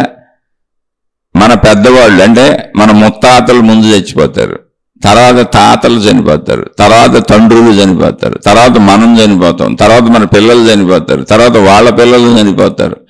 ఇది ధర్మ వ్యవస్థ, ధార్మిక వ్యవస్థ. ధర్మపరాయణ జీవితం సాగుతున్నటువంటి కుటుంబాలలో ఈ వ్యవస్థలా స్థిరంగా సాగుతుంది. అధర్మం ఎక్కడొచ్చిందో అక్కడ వ్యవస్థ మారిపోద్ది. ధృతరాష్ట్రుడు బతికే ఉన్నాడు, దుర్యోధనుడు వాళ్ళ కుమారులు, గాంధారి బతికే ఉంది, వాళ్ళ కుమారులు అందరూ, బంధుమిత్రులు అందరూ సకుటుంబ సపరివార సమేతంగా చనిపోయారు. అధర్మం అది. అలా కుటుంబాలలో ఇప్పుడు దాన్ని చూసుకుంటే మనం రాజ్యాలు లేవు, రాజులు లేవు, కానీ కుతంత్రాలు అలాగే ఉన్నాయి, మానవ బుద్ధులు అలాగే ఉన్నాయి. కనుక అవి గమనిస్తే ఎక్కడైతే తల్లిదండ్రులు అధర్మంగా ఉన్నారో, వాళ్ళు ఎవరి కోసం అధర్మంగా ఉన్నారో అంటే వాళ్ళు ఇప్పుడు తల్లిదండ్రుల్లో వాళ్ళు వాళ్ళ పిల్లల కోసం అధర్మంగా ప్రవర్తించుంటే పిల్లలు నాశనం అయిపోతారు. లేదు వాళ్ళ స్వార్థంతో, పిల్లలకు కూడా కాకుండా వాళ్ళ స్వార్థంతో అధర్మంగా ప్రవర్తించుంటే అప్పుడు పిల్లలు నాశనం అవరు, వాళ్ళే నాశనం అయిపోతారు. ఇలా ఈ నాశనం వినాశనం అనేది అధర్మాన్ని బట్టి ఉంటుంది. చాలా కుటుంబాలలో తల్లిదండ్రులు తమ స్వీయ పిల్లల కోసం కపటత్వాన్ని ప్రదర్శిస్తారు. అంటే ఇక్కడ మనం ఇంకో ఉదాహరణ చెప్పుకోవాలి. తల్లిదండ్రులు అన్నప్పుడు సవతి తల్లులు, సవతి తండ్రులు అనేది ఉంటుంది. మళ్ళీ పిల్లలు అన్నప్పుడు అందరూ వచ్చేస్తారుగా. ఇక్కడ రామాయణం, దశరథ మహారాజుకు భార్యలు అనేక మంది, అందులో కైకేయి ఒక ఆమె. భార్యలు కౌసల్య, సుమిత్ర, కైకేయి పట్టపురాణులు. ముగ్గురికి పిల్లలు ఉన్నారు. కానీ పెద్ద భార్య అంటే రాణి అయినటువంటి పెద్ద కుమారుడు, ఆవిడ కుమారుడు రాముడు, రాజ్యం అతనికి వెళ్ళాలి. కానీ ఇప్పుడు కైకి ఎవరు? ఆయనకి సవతి తల్లి, ఇంకో తల్లి, మారుడు తల్లి. అందువలన సవతి తల్లి తన కుమారుడికి మేలు చేసుకోవటం కోసం తన సవతి కొడుకు అయినటువంటి రాముడిని అరణ్యానికి పోమంది. ఇది సవతి తల్లులు, సవతి తండ్రులతో వచ్చే ప్రమాదం ఇది. దాన్ని కూడా చూపించేశారు అక్కడ. మనకు అసలు చెప్పని అంశం లేదండి. నువ్వు ఏ స్థితిలో ఉన్నా నీకు సరిపోయే అంశాలన్నీ చెప్పారు అక్కడ. నువ్వు ఎలా ఉంటున్నావో నువ్వు చూసుకోవటమే, నన్ను నేను చూసుకోవటమే. అంటే రాజ్యం నాకు కావాలి. అక్కడ మహాభారతంలో అన్నదమ్ములు కొట్టుకు తెచ్చారు రాజ్యం కోసమే. ఇక్కడ రాజ్యం, రామాయణంలో రాజ్యం నాకు కావాలని సవతి కొడుకుని, రాజ్యార్హత ఉన్నటువంటి కొడుకుని, మంచివాడిని, ధర్మపరుణ్ణి, శ్రీరామచంద్రుణ్ణి అడవులకు పంపించేసింది కైకమ్మ తల్లి. ఎవరి కోసం? తన కొడుకు కోసం. భరతుడనే తన కొడుకుకి రాజ్యం కోసం. అయితే ఆయన అడవికి వెళ్ళిపోయాడు, బాగానే ఉంది. వచ్చిన తన కొడుకు రాజ్యం తీసుకున్నాడా? అక్కడ ధృతరాష్ట్రుడి కొడుకు దుర్మార్గుడు, దుర్యోధనుడు. తన తండ్రి చెప్పిన చెడునంతా ఎక్కించుకున్నాడు. వాడిలో కూడా ఆ స్వభావం ఉంది, తండ్రి స్వభావం. కానీ ఇక్కడ కైకమ్మ స్వభావం భరతుడికి లేదు, అస్సలు లేదు. భరతుడికి ధర్మస్వభావం వచ్చింది, తండ్రి స్వభావం వచ్చింది. పిల్లలందరికీ తండ్రి స్వభావం వచ్చింది. అన్నదమ్ములు అందరూ మంచోళ్లే. భరతుడు రావటంతోనే వార్త విని అసలు తన తల్లినే చంపుదామని కత్తి తీశాడు, తల్లిని నిందించాడు. నా కోసం అన్నని అరణ్యానికి పంపుతావు, అది కూడా నేను లేని సమయం చూసి. నాకు రాజ్యం, అన్న రాజ్యాన్ని నేను లాక్కుంటానా? అంటే ధృతరాష్ట్రుడి తమ్ముడు పాండురాజు ఎంత మంచోడో ఇక్కడ భరతుడు అంతే మంచోడు. కానీ ఇక్కడ తల్లి తప్పు చేసింది. రాజ్యం నా బిడ్డకు కావాలని కోరుకుంది సవతి తల్లి, కానీ ఆ బిడ్డ మంచోడే. ఇప్పుడు తల్లిని నిందించి అసలు నువ్వు చేసిన పనికి నీ తల నరికేయాలని కత్తి తీసాడు. కానీ చెప్పాడు అక్కడ, నేను ఇలా నీ తల నరికేయటం కానీ పెద్దలను అగౌరవపరచటం కానీ నా అన్నయ్యన శ్రీరామచంద్రుడికి నచ్చదో. తన అన్నని ఎంత గౌరవిస్తున్నాడు, ఎంత ప్రేమిస్తున్నాడు, ఎంత సద్బుద్ధి చూడండి. కుతంత్రం సవతి తల్లికి ఉంది, కానీ పాపం పిల్లలకు లేదు. పిల్లలందరూ కలిసే ఉన్నారు, అయినా కూడా కుటుంబం వినాశనానికి గురైపోయింది. శ్రీరామచంద్రుడు వెళ్ళిపోయాడు, దశరథ మహారాజు చనిపోయాడు. ఇంకొక చిత్రం ఏంటంటే ఆ కోరిక, కాంక్ష ఉంటుంది కదా, ఆ కాంక్షకి బుద్ధి పనిచేయదు, విచక్షణ పనిచేయదు, సర్వనాశనం అయిపోయే వరకు. అదంతే, అహంకారపు బుద్ధి అంతే. చెడు వైపు వెళ్తే అది ఇక దానికి విచక్షణ జ్ఞానం పనిచేయదు. పనిచేస్తే మంచి వైపు వెళ్తుంది, అది చెడు వైపు వెళ్తుందంటే ఇక పనిచేయదు. దశరథుడు చెబుతూనే ఉన్నాడు, రాముడు వెళ్ళిపోతే నేను చనిపోతాను, నువ్వు వైధవ్యాన్ని అనుభవిస్తావు అని. అయినా కూడా మేము పట్టించుకోవాలి, భర్త చనిపోయినా పర్లేదని అలా కూర్చుంది. మూర్ఖము అంటారు, మూర్ఖపు పట్టుదల, మూర్ఖపు కోరికలు, మూర్ఖపు ఆవేశాలు. దశరథుడు చనిపోయాడు బాబు. భరతుడు వచ్చి తండ్రి చావుకు కారణమయ్యావు, అన్న వెళ్ళిపోవడానికి కారణమయ్యావు, ఇప్పుడు నా కోసం నువ్వు రాజ్యం అడిగావని భరతుడు అనేవాడి మీద నింద వేసావే, నేను అలాంటి వాడిని అలా కోరుకుంటానా? నా అన్న నాకు పంచప్రాణాలు, నేను ధర్మస్వరూపుడిని, ధర్మాన్నే పాటిస్తాను. మా అన్న సాక్షాత్తు ధర్మస్వరూపుడు. అయ్యో అన్న అడుగుజాడలలో నడిచే తమ్ముళ్ళని మేము ఇలా చేసేవేంటని తల్లిని శిరచ్ఛేదం చేయబోయాడు కత్తితో. అంత నిందించాడు. నువ్వు నాకు వద్దు, అసలు నువ్వు నాకు తల్లివే కాదని. ఎందుకు నిన్ను చంపకుండా వదిలేస్తున్నానంటే నిన్ను చంపటం అనే ప్రక్రియ మా అన్నకు నచ్చదు. అంత మంచివాడు మా అన్న శ్రీరామచంద్రుడు. చూసారా, సవతి బిడ్డలైన వాళ్ళంతా ఏకంగా కలిసి ఉన్నారు. మంచితనం అది. అహంకారం మంచి వైపు ప్రయాణిస్తే ఇలా ఉంటుంది. భరతుడు వల్లే ఉంటుంది, పాండురాజు వల్లే ఉంటుంది. అది చెడు వైపు ప్రయాణిస్తే దుర్యోధనుడు వల్లే ఉంటుంది, ధృతరాష్ట్రుడు వల్లే ఉంటుంది, కైక వల్లే ఉంటుంది. మీరు ఎలా ఉన్నారో చూసుకోండి. సొంత వాళ్ళ మీద ఇటువంటి కుటుల పన్నాగాలు పనేవాళ్ళు చాలా మంది ఉన్నారు. కానీ వినాశనం ఎవరవుతారు? వాళ్ళే అయిపోతారు. భర్తను పోగొట్టుకుంది, వైధవ్యాన్ని పొందింది, వాళ్ళే సర్వం పోగొట్టుకుంటారు. ఇప్పుడు రాజ్యం నాకు వద్దని భరతుడు మునివేషధారణ వేసేసుకున్నాడు, సాధువులా తయారైపోయాడు. అక్కడ అన్నయ్య వచ్చే వరకు అన్నయ్య వనవాసం అయి ఉండొచ్చు, నాది కూడా అంతే వాసం అన్నాడు. దీక్ష పెట్టుకున్నాడు. అన్నగారి చెప్పులు తెచ్చి సింహాసనం మీద పెట్టి అన్నకు బదులుగా, ఆయన వనవాసం నుంచి తిరిగి వచ్చే 14 సంవత్సరాలు అన్నకు బదులుగా రాజ్య రక్షణ చేశాడంతే. అది కూడా బంటుగా. రాజ్యం సింహాసనం మీద ఎవరు కూర్చోబెట్టాడు, చెప్పులు పెట్టాడు. అన్నగారి పాదుకులతో రాజ్యాన్ని పరిపాలించాడు. చూసారా, మంచి వాళ్ళ అహంకారం త్యాగానికి వెళ్తుంది, సత్పురుషులు అవుతారు. ఎప్పటికైనా మర్చిపోతామా ఈ భరతుడు రామలక్ష్మణుల కథల్ని? అలాగే కైకని ఎవరైనా ఎప్పటికైనా మర్చిపోతారా? కైకమ్మని ఏం పొందింది? ఇప్పుడు కొడుకును పోగొట్టుకుంది, భర్తను పోగొట్టుకుంది. ఆ కుటిల బుద్ధి ఉన్న వాళ్లే నశించిపోతారు. సేమ్ ధృతరాష్ట్రుడు గాంధారికి అదే జరిగింది. అలాగే భృగు మహర్షి అనేటువంటి ఆయన, అంటే మహర్షులు అంటే ఏంటి? ఇప్పుడు ఋషులు, మునులు, యోగులు, తపస్సంపన్నులు. ఇప్పుడు వాళ్ళు మనకి ఇక్కడ మత పెద్దలుగా, మార్గ పెద్దలుగా, దైవ పెద్దలుగా, గురువులుగా చలామణి అవుతూ ఇప్పుడు ప్రస్తుత లోకంలో బోల్డ్ మంది కనబడతారు మనకి. మనం వాళ్ళని అనుసరిస్తూ ఉంటాం మంచోళ్ళని. కానీ అందులో వాళ్ళు ఎంత అహంకారంతో ఉన్నారో గమనించి మనం వెళ్ళకపోతే మనం చెడునే నేర్చుకుంటాం, మంచి నేర్చుకోం. అందుకని మనం ఈ కథ మళ్ళీ చెప్పారు మనకి. ఎక్కడైనా మనిషిలో అహంకార విజృంభణ ఉంటుంది, చాలా జాగ్రత్తగా గమనించాలి. భృగు మహర్షి ముల్లోకములలో అసలు గొప్పవాడెవడో ఏంటో తెలుసుకుందామని ముల్లోకాలకు వెళ్ళాడు. అంటే విష్ణువా, శివుడా, అసలు ఏంటో చూద్దామని ముల్లోకాలకు వెళ్ళాడు. బ్రహ్మలోకానికి వెళ్ళాడు. బ్రహ్మలోకంలో వాళ్ళ పనుల్లో వాళ్ళు నిమగ్నమై ఉన్నారు. బ్రహ్మదేవుడు, ఆయన భార్య, వాళ్ళ కార్యాల్లో వాళ్ళు నిమగ్నమై ఇన్ని పట్టించుకోలేదు. అంటే ఎదురొచ్చి నాకు వీళ్ళు పెద్ద ఋషిని, పెద్ద మునిని, పెద్ద యోగిని, పెద్ద తపస్సంపన్నుణ్ణి ఎదురొచ్చి నాకు వీళ్ళు గౌరవ మర్యాదలు చేయలేదని ఆ బ్రహ్మదేవుడిని శపించాడు. ఎక్కడ నీకు పూజార్హత ఉండదో, నీకు ఆలయాలు ఉండవు బొమ్మని. కోపం వచ్చేసింది ఆయనకి. సరే ఆయన చిరునవ్వు నవ్వు ఊరుకున్నాడు. ఏం చేస్తారు, దేవుళ్ళు దేవతలు అనే ఆ దైవత్వ స్థానానికి వెళ్ళిన వాళ్ళు ఎప్పుడూ కూడా శాంతియుతంగా ఉంటారు. ఎందుకని ధర్మ రక్షణ వాళ్ళ కర్తవ్యం. ఇలా ఎగిరెగిరి పడరు. కానీ ఋషులైనా మునులైనా ఆ దేవుళ్ళ కోసమే ప్రార్థించే వీళ్ళు ఎగిరెగిరి పడతా ఉంటారు. అటువంటి వాళ్ళతో చాలా జాగ్రత్తగా ఉండాలి. అందుకని మనం అనుసరించే గురువులు ఎవరో, మాతాజీలు ఎవరో, మతాలు ఏంటి, ఆ మత పెద్దలు ఎవరో, వాళ్ళ ప్రవర్తనా విధానములు ఎలా ఉన్నాయి, మనకి ఎటువంటి బోధలు చేస్తున్నారో చూసుకోకపోతే మీరు నశించిపోతారు. అహంకారం చాలా రకాల రూపాలు ధరిస్తుంది. ఋషి రూపంలో రాక్షసత్వాన్ని చూస్తుంది, రూపం ఇది ధరిస్తుంది, ప్రవృత్తి రాక్షసుడిగా ఉంటుంది.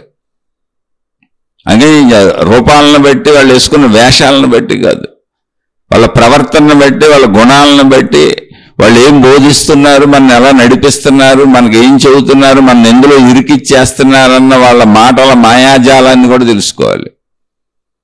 లేకపోతే మనం ఏమైపోతాం, మనమే నాశనం అయిపోతాం. అక్కడి నుంచి భృగు మహర్షి కైలాసానికి వెళ్ళాడు, శివుడి దగ్గరికి వెళ్ళాడు. అక్కడ శివపార్వతులు వాళ్ళ పనుల్లో వాళ్ళు నిమగ్నమై ఉన్నారు. ఎందుకని పల్లెని వాళ్ళు ఎవరుంటారు, వెళ్ళి మనమే అయ్యా వచ్చామని చెప్పాలి. ఇప్పుడు మనం ఎవరింటికన్నా వెళ్ళామనుకోండి, ఆ ఇంటికి వెళ్ళి తలుపు కొట్టి ఏమంటే మేము వచ్చామని చెప్పాలి. కానీ ఆ ఇంట్లోని గేట్లోనే ఎంటర్ అయిపోయి నేను వచ్చానని గుర్తించరా, నన్ను తెలుసుకోరా, నాకు ఎదురురారా, మీ అంత చూస్తానండి అట్ట అని మనం వస్తున్నామని వాళ్ళకేం తెలుసు. మనం వచ్చామని మనం తెలియజేసుకోవాలి కదా వెళ్ళి. ఎవరి పనుల్లో వాళ్ళు ఉంటారు కదా. అంటే ఒక సహజత్వం, అహంకారం ఎలా పనిచేస్తుంది మనకైనా. నన్ను వాళ్ళు గుర్తించలేదంటాం, నన్ను వాళ్ళు నమ్మలేదంటాం, వాళ్ళు నన్ను నమ్మట్లేదు, నిన్ను ఎలా నమ్ముతారు, నమ్మేలా నువ్వు ఉండాలి. ఇంట్లో కూడా కొట్టుకు చేస్తారు నన్ను నమ్మవా అని, భార్యాభర్తలు కూడా కొట్టుకు చేస్తారు నన్ను నమ్మవా అని, అన్నదమ్ములు అక్క చెల్లెళ్ళు. ఇప్పుడు నాయన నమ్మటానికి నీ మనసులో ఉన్న విషయాలు ఎవరికి తెలియచ్చు. నువ్వు చేసే వరకు, నువ్వు చెప్పే వరకు తెలీదు. నువ్వు చెబితే నీలో ఉన్న మాట తెలుస్తుంది, నువ్వు అనుకుంటున్న మాట తెలుస్తుంది. నువ్వు చేస్తే నీలో ఉన్న నువ్వు చేయాలనుకుంటున్న పని ఏంటో తెలుస్తుంది. కానీ నువ్వు దాచుకున్నది ఎలా తెలుస్తుంది. అందుకని ఎవరు ఎవరిని నమ్మలేరు. కాబట్టి ప్రేమానుబంధాల మధ్య ఉంటారు కాబట్టి నమ్మినట్టుగా ఉంటారు. అప్పుడప్పుడు ఘర్షణలు వచ్చినప్పుడు అవి బయటకు వచ్చేస్తాయి. అంతే తప్ప ఇక్కడ నమ్మకాన్ని అడగకూడదు, నమ్మకాన్ని ఇవ్వాలి. ఎందుకని నమ్మటం అనే ప్రాసెస్ లేదు అసలు. నీ అంతరంగం తెలిసిన వాళ్ళు ఒక్కళ్ళే నిన్ను నమ్మగలుగుతారు. నీ అంతరంగం ఎవరికి తెలుసు, దేవుడికి కూడా తెలియదు. ఎందుకని అది క్షణక్షణము మారిపోతూ ఉంటుంది. కాబట్టి నమ్మకం అనే ప్రాసెస్ లేదు, నమ్మకాన్ని ఇవ్వటమే ఉంటుంది, నమ్మకాన్ని అడగటం ఉండదు. అహంకారులు నమ్మకాన్ని అడుగుతారు, వినయపరులు మంచివాళ్ళు. అంటే అహంకారము చెడు వైపు వెళ్ళిన వాళ్ళు నమ్మకాన్ని అడుగుతారు, అహంకారము మంచి వైపు వచ్చిన వాళ్ళు వినయపరులు, గౌరవస్తులు, ధర్మపరులు నమ్మకాన్ని ఇస్తారు, నమ్మేలా ప్రవర్తిస్తారు. మీరు ఎటువైపు ఉన్నారో చూసుకోండి. నన్ను నమ్మటం లేదు అని మీరు ఘర్షణలు పడుతూ ఉంటే ఖచ్చితంగా మీరు అహంకారాన్ని చెడువైపు వాడుతున్నారు. అందుకని నటనలు వద్దు, సత్యాన్ని తెలుసుకోండి. ఆ సత్యాన్ని తెలుసుకోవడానికి మనం ఇవన్నీ మాట్లాడుకుంటున్నాం. ఎక్కడ ఎవరు ఏ కథలు చెప్పినా, ఇతిహాసాలైనా, పురాణాలైనా, జ్ఞాన గ్రంథాలైనా, మత గ్రంథాలైనా కేవలము మనిషి జీవితానికి ఉపయోగపడటానికే, మనిషిని మంచిగా తీసుకెళ్ళటానికే, అహంకారానికి సరైనటువంటి మార్గాన్ని సూచించి చూపించి ఆ వైపు నడిపించడానికి దిక్సూచులవి. అహంకారం చెడు వైపు వెళ్తే రాక్షసత్వము, అహంకారం మంచి వైపు వెళ్తే దైవత్వము, దైవత్వము నుండి ఆత్మతత్వమునకు దారుంది. అది మనం వెళ్ళవలసిన విధానం, జీవించవలసిన విధానం అది. అందుకని జాగ్రత్తగా ఉండాలి. అక్కడి నుంచి భృగు మహర్షి శివుడి దగ్గరికి వెళ్ళి ఆళ్ళ పనులు ఆళ్ళు ఉంటే నన్ను గుర్తించలేదని శివుడిని శపించాడు. నీకు శివలింగాకృతిలో పూజలు తప్ప శివుడిగా నిన్ను ఎవరు పూజించరని శివుడిని మళ్ళీ శపించిపోయాడు. అంటే ఇవి కథలో, ఇవి ఎక్కడున్నాయి ఏంటి అని అడగబాకండి. అనేక చోట్ల అనేక రకాలుగా రాయబడి ఉంటుంది. కానీ ఇందులో సారాంశాన్ని తీసుకోండి. మానవ ప్రవృత్తిలో ఉండే దుర్మార్గత్వం. ఎందుకే శపిస్తున్నాడు ఎవరు తెలుసు, ఋషి. ఆ ఋషి రోజు తపస్సులు చేసేది ఎవరి కోసం తెలుసా, ఈ దేవుళ్ళ కోసమే. ఏ దేవుళ్ళ కోసం తపస్సులు చేస్తాడో, ఏ దేవుళ్ళ కోసం నిరంతరం ఏ దైవత్వాన్ని పొందాలని ఆ ఋషి తపస్సులతో తపోమయ జీవితాన్ని గడుపుతాడో ఆ దేవుళ్ళు ఆ దేవతల్ని శపిస్తున్నాడు. ఇక అహంకారం పరాకాష్ఠ అంతకంటే ఎక్కువ ఉంటుంది. అంటే నేనేదో అయిపోయాను అనుకుంటున్నాడు. చూడండి మన అహంకార విజృంభణ ఎలా ఉంటుంది. అది మంచి మార్గంలో వెళుతున్నాను, నేను మంచివాడిని అనుకునేవాడిని మించిన అహంకారం లేడు. ఎప్పుడూ నువ్వు మంచి మార్గంలో వెళ్తుంటే ఒకటే గుర్తు, వినయముగా ఉంటావు అంతే. నువ్వు ఎప్పుడు మంచిని చేస్తావు, చెడుని చెయ్యవు, చెడుని సపోర్ట్ కూడా చేయవు. నువ్వు చేయకపోవడం కాదు, సపోర్ట్ కూడా చేయవు. సరే, అక్కడి నుంచి విష్ణు లోకానికి వచ్చాడు. విష్ణుమూర్తి లక్ష్మీదేవి వారి పనుల్లో వారున్నారు వారి లోకంలో. నన్ను వస్తే గుర్తించవా అని చెప్పి మంటెక్కిపోయింది. ఆల్రెడీ 2 లోకాలు తిరిగి వచ్చి శాపాలు పెట్టాడుగా. ఇక్కడ ఇంకా కోపం వచ్చి ఆయన కాలితో విష్ణుమూర్తి వక్షస్థలం మీద తన్నాడు, అంతే. చెస్ట్ మీద ఒక్క తన్ను తన్నాడు. విష్ణుమూర్తి పడుకొని ఉంటే లక్ష్మీదేవి పాదాలను నొక్కుతుంది.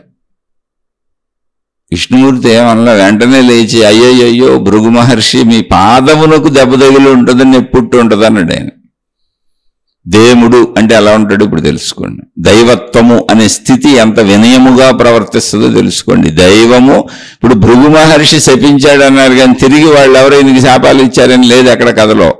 ఎందుకంటే దేవుళ్ళు దేవతలు ఎవరికి ఏ శాపాలు ఎవరు ఎప్పుడు రక్షణ. ఎందుకని మీరు దేవుళ్ళకి దేవతలకి భయపడబాకండి. ఎవరైనా ఆ పేర్లు చెప్పి ఇప్పుడున్న ప్రసిద్ధమైనటువంటి గురువులు మహాత్ములు మిమ్మల్ని భయపెడుతుంటే మంచివాళ్ళు భయపెట్టరు, చెడ్డవాళ్లే భయపెడతారు. అలా భయపెడుతుంటే అస్సలు భయపడబాకండి. భగవంతుడు దేవుడు దేవత అనే తత్వం ఎప్పుడు కూడా మంచిని బోధించి రక్షించేదే తప్ప శిక్షించేది కాదు.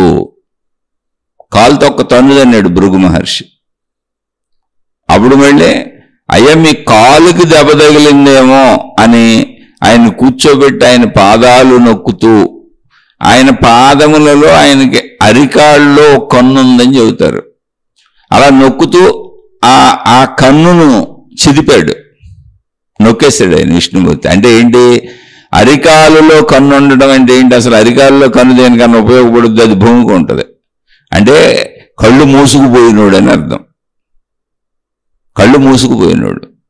అయినా అటువంటి వాడి కూడా పాదాలు నొక్కి భగవంతుడు అంటే వాడు పాదాలు నొక్కితే ఆయన వినయమును చూసి ఆడి బుద్ధి తెరుచుకుంది. ఎందుకంటే కొంచెం తపోమయ జీవితాల్లో ఉండేవాడు కనుక, మంచివాడు కనుక. అయ్యయ్యో నేను ఎంత తప్పు చేశాను, నన్ను క్షమించమనే స్థితికి వచ్చాడు. ఎందుకని సన్మార్గంలో తపస్సులు చేస్తున్నాడు, కానీ అహంకారం పెరిగింది. అటువంటి వాడు కొంచెం గుర్తించగలుగుతాడు మంచి మార్గాల్లో వెళ్తే. అందుకని మంచి మార్గాలలో కూడా అహంకారం పెరగకూడదు, పెరిగినా గుర్తుంచుకోవాలి. ఇలాంటి ఎన్నో కథలు మనకు అందించారు, ఎన్నో. అదే విష్ణుమూర్తి దగ్గర జయ విజయులు అనేటువంటి ద్వారపాలకులు ఉండేవాళ్ళు. వాళ్ళు మహర్షులు దైవ దర్శనానికి వస్తే వాళ్ళని అపహాస్యం చేసి ఎక్కువసేపు ఆపించారు అక్కడ. విష్ణుమూర్తే మహర్షులు వస్తే ఎదురెళ్తాడు. ఇప్పుడు భృగు మహర్షి పాదాలను నొక్కాడు ఆయన తన తంతేనే. అటువంటిది కాపలాదారులు వాళ్ళని ఆపినప్పుడు వాళ్ళని శపించారు. విష్ణుమూర్తి దగ్గర ఉండబట్టి కదరా మీకు ఇంత పొగరో, మీరు ఈ విష్ణులోకాన్ని వదిలేసి మీరు వెళ్ళిపోయి భూమి మీద రాక్షసులుగా పుట్టండి పోండి అని. రాక్షసి జన్మలు ఎత్తుంది. ఎందుకంటే ఇక్కడ ఉన్న వాళ్ళకి ఈ ప్రవృత్తి ఉండకూడదు. విష్ణుమూర్తి దగ్గర ఉండే వాళ్ళకి చాలా వినయం ఉండాలి, ప్రేమ ఉండాలి, మంచితనం ఉండాలి, ఆ విష్ణు లక్షణాలన్నీ ఉండాలి. మీరు ఈ లోకానికి సరిపోయేలా లేరు, అహంకారపూరితంగా తయారయ్యారు. కాబట్టి మీ ప్రవృత్తిలో దుర్మార్గత్వం ఎప్పుడైతే వచ్చిందో అది రాక్షస ప్రవృత్తి. ఈ లోకంలో పనిచేయరు, మీరు రాక్షస లోకంలోకి పోండి అని శపించారు. ఇలా అహంకారం ఎప్పుడూ వినాశనం అవుతూనే ఉంది. అందులో సన్మార్గంలో ఉన్న అహంకారం అంటే భృగు మహర్షి లాంటి తపోమయ అహంకారం మళ్ళీ వెంటనే కళ్ళు తెరుచుకుంది. కొంచెం మంచి దారిలో ఉన్న వాళ్ళకి అహంకారం వచ్చిన వెంటనే కళ్ళు తెరుచుకుంటాయి. కాబట్టి అహంకారమును సరిగ్గా పెట్టుకోవాలి. ఇప్పుడు మనం ఇటువంటి అహంకార చర్యలలో మళ్ళీ మంచి వాళ్ళకు వచ్చే అహంకారం భృగు మహర్షి అని చెప్పుకున్నాం కదా. ఇటువంటి అహంకారంలో అసలు సొంత వాళ్ళకే కుటుంబ సభ్యుల మధ్య వచ్చే అహంకారం ఉంది. దక్షయజ్ఞము అంటారు, దక్షుడు అంటారు. దక్షుడు అనే ఆయన యొక్క కుమార్తె పార్వతీదేవి శివభగవానుణ్ణి వివాహం ఆడింది. శివుడు పార్వతి. పార్వతీదేవి యొక్క తండ్రి దక్షుడు. ఒకసారి సభలో దక్షుడు పెద్దవాడు వస్తున్నాడని దేవతలందరూ లేచి నుంచున్నారు. అక్కడే ఉన్నటువంటి శివభగవానుడు లేచి నుంచోలేదు. అది చూశాడు దక్షుడు. నన్ను చూసి గౌరవించవా, బ్రహ్మ నుంచున్నాడు, విష్ణువు నుంచున్నాడు, దేవతలందరూ లేచి నుంచున్నారు, నువ్వు నన్ను చూసి లేచి నుంచోవా అని కోపం వచ్చింది ఆయన. అప్పుడు ఏం చేశాడు తెలుసా దక్షుడు? దక్ష యజ్ఞము అని ఒక నిరీశ్వర యాగం అని ఒకటి పెట్టాడు. నిరీశ్వర యాగం అంటే ఏం లేదు, ఈశ్వరుడు లేకుండా యాగము చేస్తున్నాను అని. అంటే ప్రోగ్రాం పెట్టాడు అంతే. దేవతలందరినీ ఆహ్వానించాడు ఆయన్ని అవమానించాలని. ఎందుకని నువ్వు నన్ను అవమానించి లేవలేదు కదా, ఇప్పుడు నేను నిన్ను అవమానిస్తాను. అంటే ఎంతటి స్థాయిలో అయినా అహంకారం ఎలా పనిచేస్తుందో చెప్పడానికి నాయన గమనించుకుంటూ ఉండండి. మరణ పర్యంతము అహంకారాన్ని మనకు మనమే చెక్ చేసుకోవాలి. ఎంతటి స్థాయిలో దేవుళ్ళు దేవతల స్థాయిలో కూడా ఇది ఉన్నది అని చెప్పడానికి మనకు అందించబడిన కథలో, అంతే తప్ప వాటిని పట్టుకొని అలాడబాకండి. అదే చెప్పాను, వాటిని వినియోగించుకోకపోతే యాంత్రికముగా ఆచరిస్తే మతము కానీ మత గ్రంథము కానీ పురాణములు కానీ ఇతిహాసములు కానీ దేవుళ్ళు కానీ దేవతలు కానీ గురువులు కానీ గురువిళ్ళు కానీ ఎవరు మనకు ఉపయోగం లేదు. యాంత్రికత వలన ఉపయోగము లేదు. మన గుణమార్పుకైతే అన్నీ ఉపయోగమే. అందుకని మన గుణమార్పు కోసమే మనం పుట్టకముందే మతములు మార్గములు దేవుళ్ళు వచ్చి మన ఇంట్లో కూర్చున్నారు. గుణమార్పు కోసం దాన్ని గుణమార్పుకు ఉపయోగించుకోవాలి. అహంకారమును సరైనటువంటి దిశలో నడిపించుకోవాలి. అహంకారమునకు సరైన దిశానిర్దేశము కొడుకే ఇదంతా ఉంది. అందుకని అది ఎప్పుడు మనం గమనించుకోవాలి.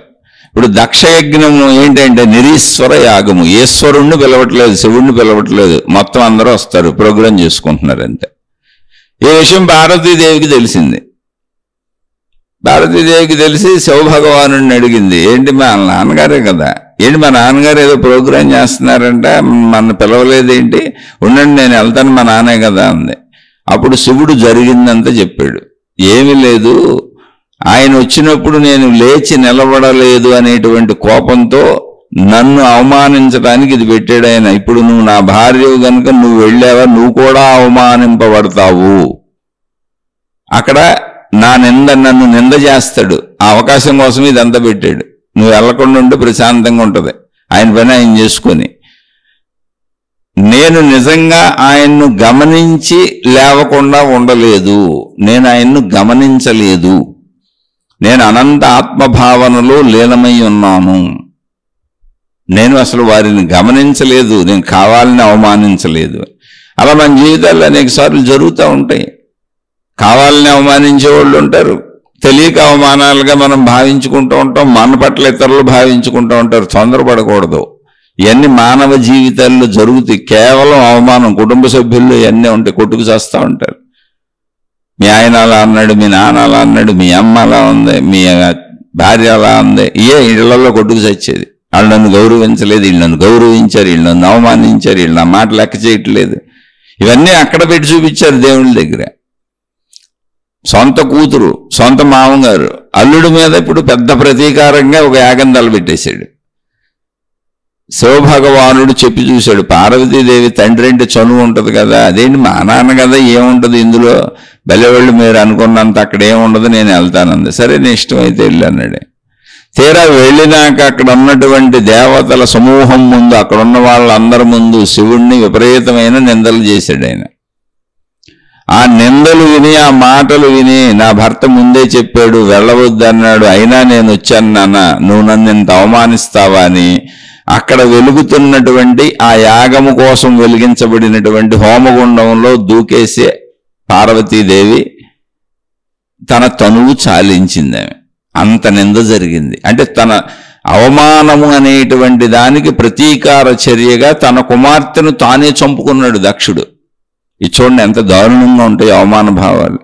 వాటిని ప్రతీకారంగా మలుచుకుంటామని మనకి కథలు చెప్పారు. ఇప్పుడు మనం అలాంటి ప్రతీకారాలు తీర్చుకుంటున్నామా, లేదా అలాంటి ప్రతీకారాలకి గురవుతున్నామా? గురైనా కూడా జాగ్రత్తగా ఉండాలి. వాళ్ళు ఏదో మన అవమానించి ప్రతీకార చర్యలు చేసుకుంటున్నారు కదా అని మనం అక్కడెక్కడ దూకేయకూడదు. మన బతుకు మనం బతకాలి. ఎందుకని ఇప్పుడు పార్వతీదేవికి తన భర్త, తన కుటుంబం ఉంది అక్కడ. కానీ తాత్కాలికంగా తండ్రి శివనింద చేసి, అంటే తన భర్తను అవమానించడాన్ని భరించలేక శరీరం వదిలేసింది. అలాంటి పనులు మనం చేయకూడదు, ఎందుకంటే వెనక మన కుటుంబం ఉంది. ఇది కథగా గాథగా చెప్పబడిన అంశము, దేవతల అంశము కనుక వాళ్ళు ఈ శరీరం వదిలితే ఇంకో శరీరం ఉంటుంది. వాళ్ళకి దేవతల లోకాలు వేరు. అసలు అందులో అది కథ, మనకు ఆ విషయమే వేరు, దాని గురించి చర్చ వేరు. ఇక్కడ మనం అలాంటి పనులు చేస్తే మన కుటుంబం పాడైపోద్ది. అంటే మనం కుట్రలు పన్నినా కుటుంబం పాడైపోద్ది, మన వాళ్ళనే పోగొట్టుకుంటాం. ఎవరక్కడ ఆయన పోగొట్టుకుని తన సొంత కుమార్తెను పోగొట్టుకున్నాడు తండ్రి, కేవలము అల్లుడిని అవమానించాలని. చూసుకోండి ఒకసారి, ఎలాంటి చర్యలు మనం చేయకూడదు. ఒకవేళ అలాంటి చర్యలకు మనం గురవుతుంటే పార్వతీదేవిలా మనని మనం నాశనం చేసుకోకూడదు. మన మీద ఆధారపడిన వాళ్ళు ఉంటారు. అక్కడేదో తప్పు జరిగిందని కాదు, ఇలాంటి చర్యలు జరుగుతూ ఉంటాయి మానవులారా జాగ్రత్త అని మనకు మహాత్ములు అందించిన బోధ ఆ గాథ. సరే తర్వాత అంతా మళ్ళీ శివుడు ఈ విషయం తెలుసుకున్నాడు. ఆయనకి తెలిసింది, శివగణాలు వచ్చి అసలు ఆ యజ్ఞంలో పాల్గొన్న వాళ్ళందరినీ చిత్తకొట్టేశారు. అంటే ఇక్కడ గమనించవలసిన అంశం ఉంది. దేవుళ్ళు దేవతలు అక్కడ పాల్గొంది, కానీ శివ గణములు వచ్చినాయి. శివుడికి కోపం వచ్చింది. ఇటువంటి దుశ్చర్యలకు సహకరించిన వాళ్ళందరూ శిక్షింపబడతారు. కాబట్టి చెడుకి సహకరించకండి. మీరు దేవుళ్ళైనా దేవతలైనా ఎంత గొప్ప స్థితుల్లో ఉన్నా, సాగుతుందని సాగించుకుంటున్నా అది సాగదు. ధర్మో రక్షతి రక్షిత. దుష్ట శిక్షణ శిష్ట రక్షణ ఇక్కడ నేచర్ కార్యక్రమం. నేచర్ అలాగే ఉంటుంది, ప్రకృతి అలాగే ఉంటుంది, ఆ సూత్రం అలాగే పనిచేస్తూ ఉంటుంది. దాన్ని కర్మ సిద్ధాంతము అంటారు. అందుకని మానవ ప్రవృత్తులలో ఎవరన్నా ఎవరి మీదన్నా ప్రతీకారాలు తీర్చుకుంటానికి మనం ఉపయోగించుకుంటా ఉంటారు. మనం కూడా ఉపయోగపడిపోతూ ఉంటాం. భలే సంబరంగా ఉంటుంది మనకి. అలాంటి వాళ్ళని బోల్డ్ మందిని చూశాను నేను. సాగుతున్నప్పుడు వాళ్ళ అహంకారం మామూలు అహంకారం కాదు. ఇంక ఎంత చిత్ర విచిత్రాలైనా చేస్తుంటారు. అలాంటి గమనించుకోండి, మీరు ఏ చిత్రాలు చేస్తున్నారు. ఒక దుర్మార్గుడికి సహాయకారులుగా ఉంటే దుర్యోధనుడికి సహాయకారులుగా ఉన్న అందరూ నశించిపోయారు. సమస్తము 11 అక్షోహిణుల సైన్యము నశించిపోయింది, ఒక్కడు కూడా మిగల. అలాగే దక్షయజ్ఞములో పాల్గొన్న అందరూ దెబ్బలు తిన్నారు, తన్నులు తిన్నారు, చితక్కొట్టబడ్డారు. ఎందుకని? ఊరిని పాల్గొన్నారు అంతే. అందుకని చితక్కొట్టబడి వదిలివేయబడ్డారు. ఇంకా అంతకంటే ఎక్కువ చేస్తే అంతకంటే శిక్షలు ఉంటాయి. ఇది సృష్టి సూత్రాన్ని చెబుతుంది. అక్కడ మీరు ఎలాంటి వాళ్ళైనా సరే, ఎంత ఉన్నత స్థితిలో ఉన్న వాళ్ళైనా సరే, చెడు వైపు వెళ్ళకూడదు, చెడు చేయకూడదు, చెడుని సమర్థించకూడదు, చెడుకి సహకరించకూడదు. అలా మన అహంకారాన్ని మంచి వైపు నడిపించుకోవాలి. ఎలా మళ్ళీ అహంకారాలు చెప్పుకోవాల్సి వస్తే చరిత్రలో మనకు అందించిన కృష్ణార్జునులు, పాండవులు కృష్ణుణ్ణి తమ ఆరాధ్య దైవంగా తమ సర్వస్వంగా భావిస్తారు. కృష్ణార్జునులు నిరంతరం కలిసే తిరుగుతారు. అసలు కృష్ణుడు అంటే పంచప్రాణాలలాగా ఉంటాడు అర్జునుడు. అయినా మనలో అహం పనిచేస్తూనే ఉంటుంది. అది కదా చిత్రత.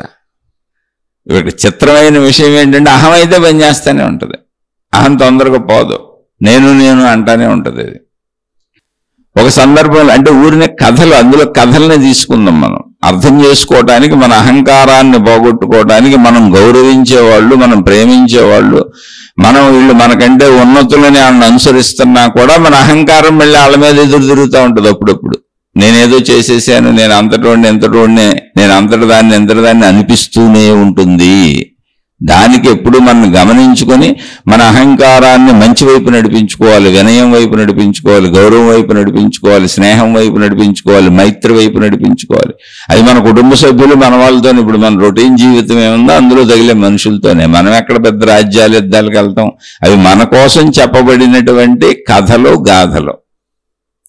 ఒక సందర్భంలో యుద్ధం జరుగుతున్నప్పుడు, కురుక్షేత్ర మహాసంగ్రామం జరుగుతున్నప్పుడు, ఓ సందర్భంలో అంటే రోజు రథం తోలుతున్నది కృష్ణ భగవానుడు, రథం తోలేది ఆయన.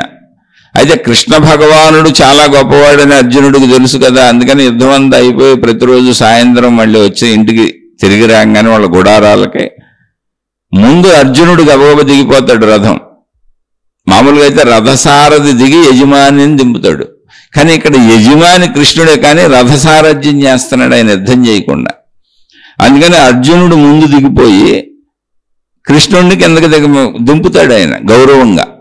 అది బాగానే ఉంది, వినయం. అది మనకంటే పెద్దల్ని గౌరవిస్తూ ఆయన ఏదో మనకు సహాయం చేయడానికి రథం తోలుతున్నాడు తప్ప ఆయన సామాన్యుడు కాదు కదా. బాగానే ఉంది.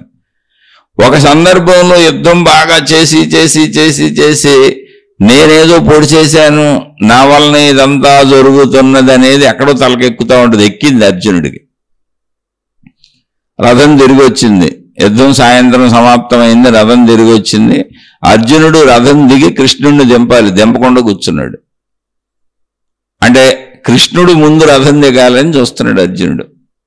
ఇది కృష్ణ భగవానుడికి అర్థమైంది. అయినా దేవుడికి రక్షణే తప్ప కోపం ఉండదు.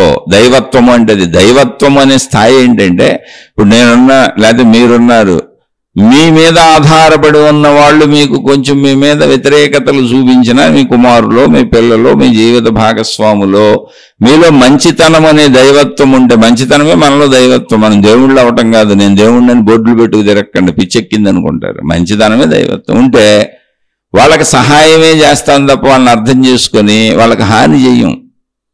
ఏదో తెలియకలే పాపం పిల్లలు అలా ఉంటారు, లేదా ఏదో కాసేపు తెలియక జీవిత భాగస్వామి అలా ఉన్నారు.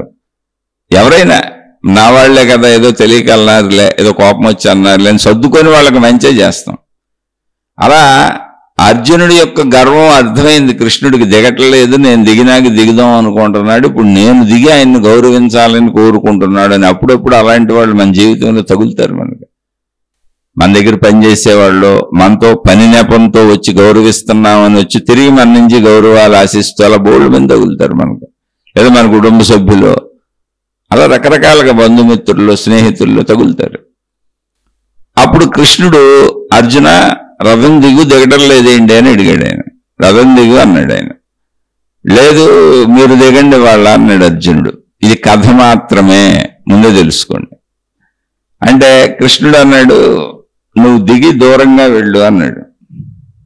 అర్జునుడు ఏదో చెప్పబోయాడు. కృష్ణుడు కొంచెం గట్టిగా చెప్పేటప్పటికి మళ్ళీ మన పై వాళ్ళు గట్టిగా మాట్లాడుతున్నప్పుడు మన అహంకారం కొంచెం తగ్గుద్ది. ఎందుకంటే వాళ్ళ మీద ఆధారపడి ఉంటాం మనం. తగ్గింది అర్జునుడికి. దిగాడు. దూరంగా వెళ్ళి నుంచో అన్నాడు. రథంకి దగ్గర ఉండి బాగా దూరంగా ఉండన్నాడు. దూరంగా వెళ్ళాడు. కృష్ణుడు రథం దిగి ఆయన కూడా దూరంగా నడుచుకుంటూ వచ్చాడు. వెంటనే రథం మండిపోయింది. దానంతట అది కాలిపోయింది. ఆశ్చర్యపోయాడు అర్జునుడు. కృష్ణుడిని ముందు దిగమన్నాను, ఒకవేళ కృష్ణుడు ముందు దిగి వెళ్ళిపోయి ఉండుంటే నా పరిస్థితి ఏంటి, రథంలో కాలిపోయి ఉండి కదా. అలా చెయ్యరు మంచివాళ్ళు. మన కుటుంబ సభ్యుల్లో మన మంచితనమే దైవత్వం. మనం ఇప్పుడు దేవుళ్ళమని బోర్డులు, దేవతలని బోర్డులు పెట్టుకోకుండా మంచితనంతో ఉంటే మన వాళ్ళు మన పట్ల కొంచెం అప్పుడప్పుడు అమర్యాదగా ప్రవర్తించినా మన వాళ్ళని రక్షించుకోవడం మనదే బాధ్యత. అది దైవత్వము. అది మన మానవత్వంలోకి వచ్చినప్పుడు మంచితనము. దాన్ని దేవుళ్ళు, దేవతలని కథలుగా చెప్పారు మనం. అప్పుడు అర్జునుడు కలవరపడితే కృష్ణుడు చెప్పాడు. పాండవులు అందరూ కలవరపడ్డారు, ఏంటి ఇలా జరిగిందని. అప్పుడు కృష్ణుడు చెప్పాడు, నాయనా ఎప్పుడో అసలు ఈ రథం కాలిపోవాలి. భీష్మ పితామహుడు అనేక మంది పెద్దలు నీ మీద ఆగ్నేయాస్త్రాలను ప్రయోగించారు. ఆగ్నేయాస్త్రం అంటే ఏంటి, అగ్ని మండిపోద్ది, అంతా తగలిడిపోవాలి. కానీ నేను వాటిని నా కాళ్ళ కింద నొక్కి పెట్టి ఉంచాను ఎన్నాళ్ళు. అవన్నీ నా పాదాల కింద ఉన్నాయి. అందుకని నిన్ను ముందు దిగమంటున్నాను. నువ్వు ముందు దిగాలని, నేను ముందు దిగాలని అహంకారం నాకు లేదు. ఉంటే రథం ఎందుకు తోలి పెడతాడైనా. ఒకవేళ నేను ముందు దిగేసి ఉంటే నా పాదముల కింద అణిచి ఉంచినటువంటి ఆ ఆగ్నేయాస్త్రము, ఆ అస్త్రాలు ఏమున్నాయో అవన్నీ భస్మీపటలం చేసేసాయి. నువ్వు అందులో కాలిపోయేవాడివి. అందుకని నిన్ను ముందు దిగి వెళ్ళమన్నాను తప్ప అంతకంటే విశేషము లేదు అన్నాడు. ఇవన్నీ మన కథలు ఏం చెబుతున్నాయి, ఎందుకు చెప్పారు మహాత్ములు? మన వాళ్ళు మన పట్ల కొంచెం ఎలా ప్రవర్తించినా మంచితనము కలిగిన వాడు ఎప్పుడూ కూడా తన వాళ్ళని రక్షించుకుంటాడు. తన వాళ్ళు స్నేహితులు కావచ్చు, కుటుంబ సభ్యులు కావచ్చు, తెలిసిన వాళ్ళు కావచ్చు, బంధుమిత్రులు కావచ్చు. మనిషి అన్నాక కొంచెం అటు ఇటుగా ప్రవర్తిస్తారు పాపం. అందుకని అహంకారమునకు సరైన దిశానిర్దేశనము మంచి మాత్రమే. దాన్ని మనకు అనేక కథలుగా చెప్పారు. ఇదే అర్జునుడు ఒకసారి యుద్ధం అంతా అయిపోయింది, అన్నీ అయిపోయినాయి, అంత బాగానే ఉంది. మన కృష్ణ భగవానుడు ఆయన తిరిగి వెళ్ళిపోయాడు ఆయన రాజ్యానికి. చాలా కాలమైంది, కృష్ణుణ్ణి చూసి వస్తాను నేనని చెప్పి అర్జునుడు కృష్ణ భగవానుడు ఉండేటువంటి ఆయన ప్రాంతానికి బయలుదేరాడు. ఆయన కృష్ణ రాజ్యంలోనికి ప్రవేశించాడు. ఆ రాజ్యంలోనికి ప్రవేశించినప్పుడు ఆయన వెళుతుంటే ఒక ఇంటి ముందు ఏడుపులు వినపడుతున్నాయి. ఏడుపులు వినపడుతుంటే ఆగాడు. అక్కడ ఆగి ఏంటి ఏడుస్తున్నారు, ఎందుకని వెళ్ళాడు. అది ఒక బ్రాహ్మణ కుటుంబం. వాళ్ళ బోరును ఏడుస్తున్నారు. ఏంటి, ఏం జరిగింది అన్నారు. అయా మాకు అనేక మంది పుత్రులు పుట్టి చనిపోతున్నారు, అసలు ఎవరు బతకట్లా, పుట్టగానే చనిపోతున్నారు, ఏం జరిగిందో తెలియదు.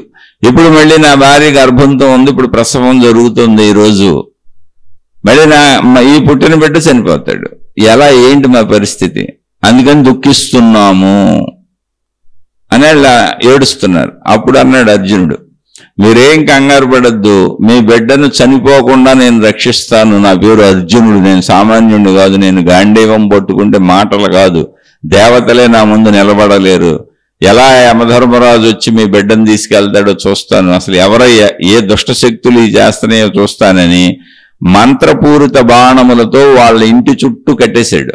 అంటే మంత్రపూరిత బాణములు అన్నప్పుడు ఇంకే శక్తి లోపలికి ప్రవేశించలేదు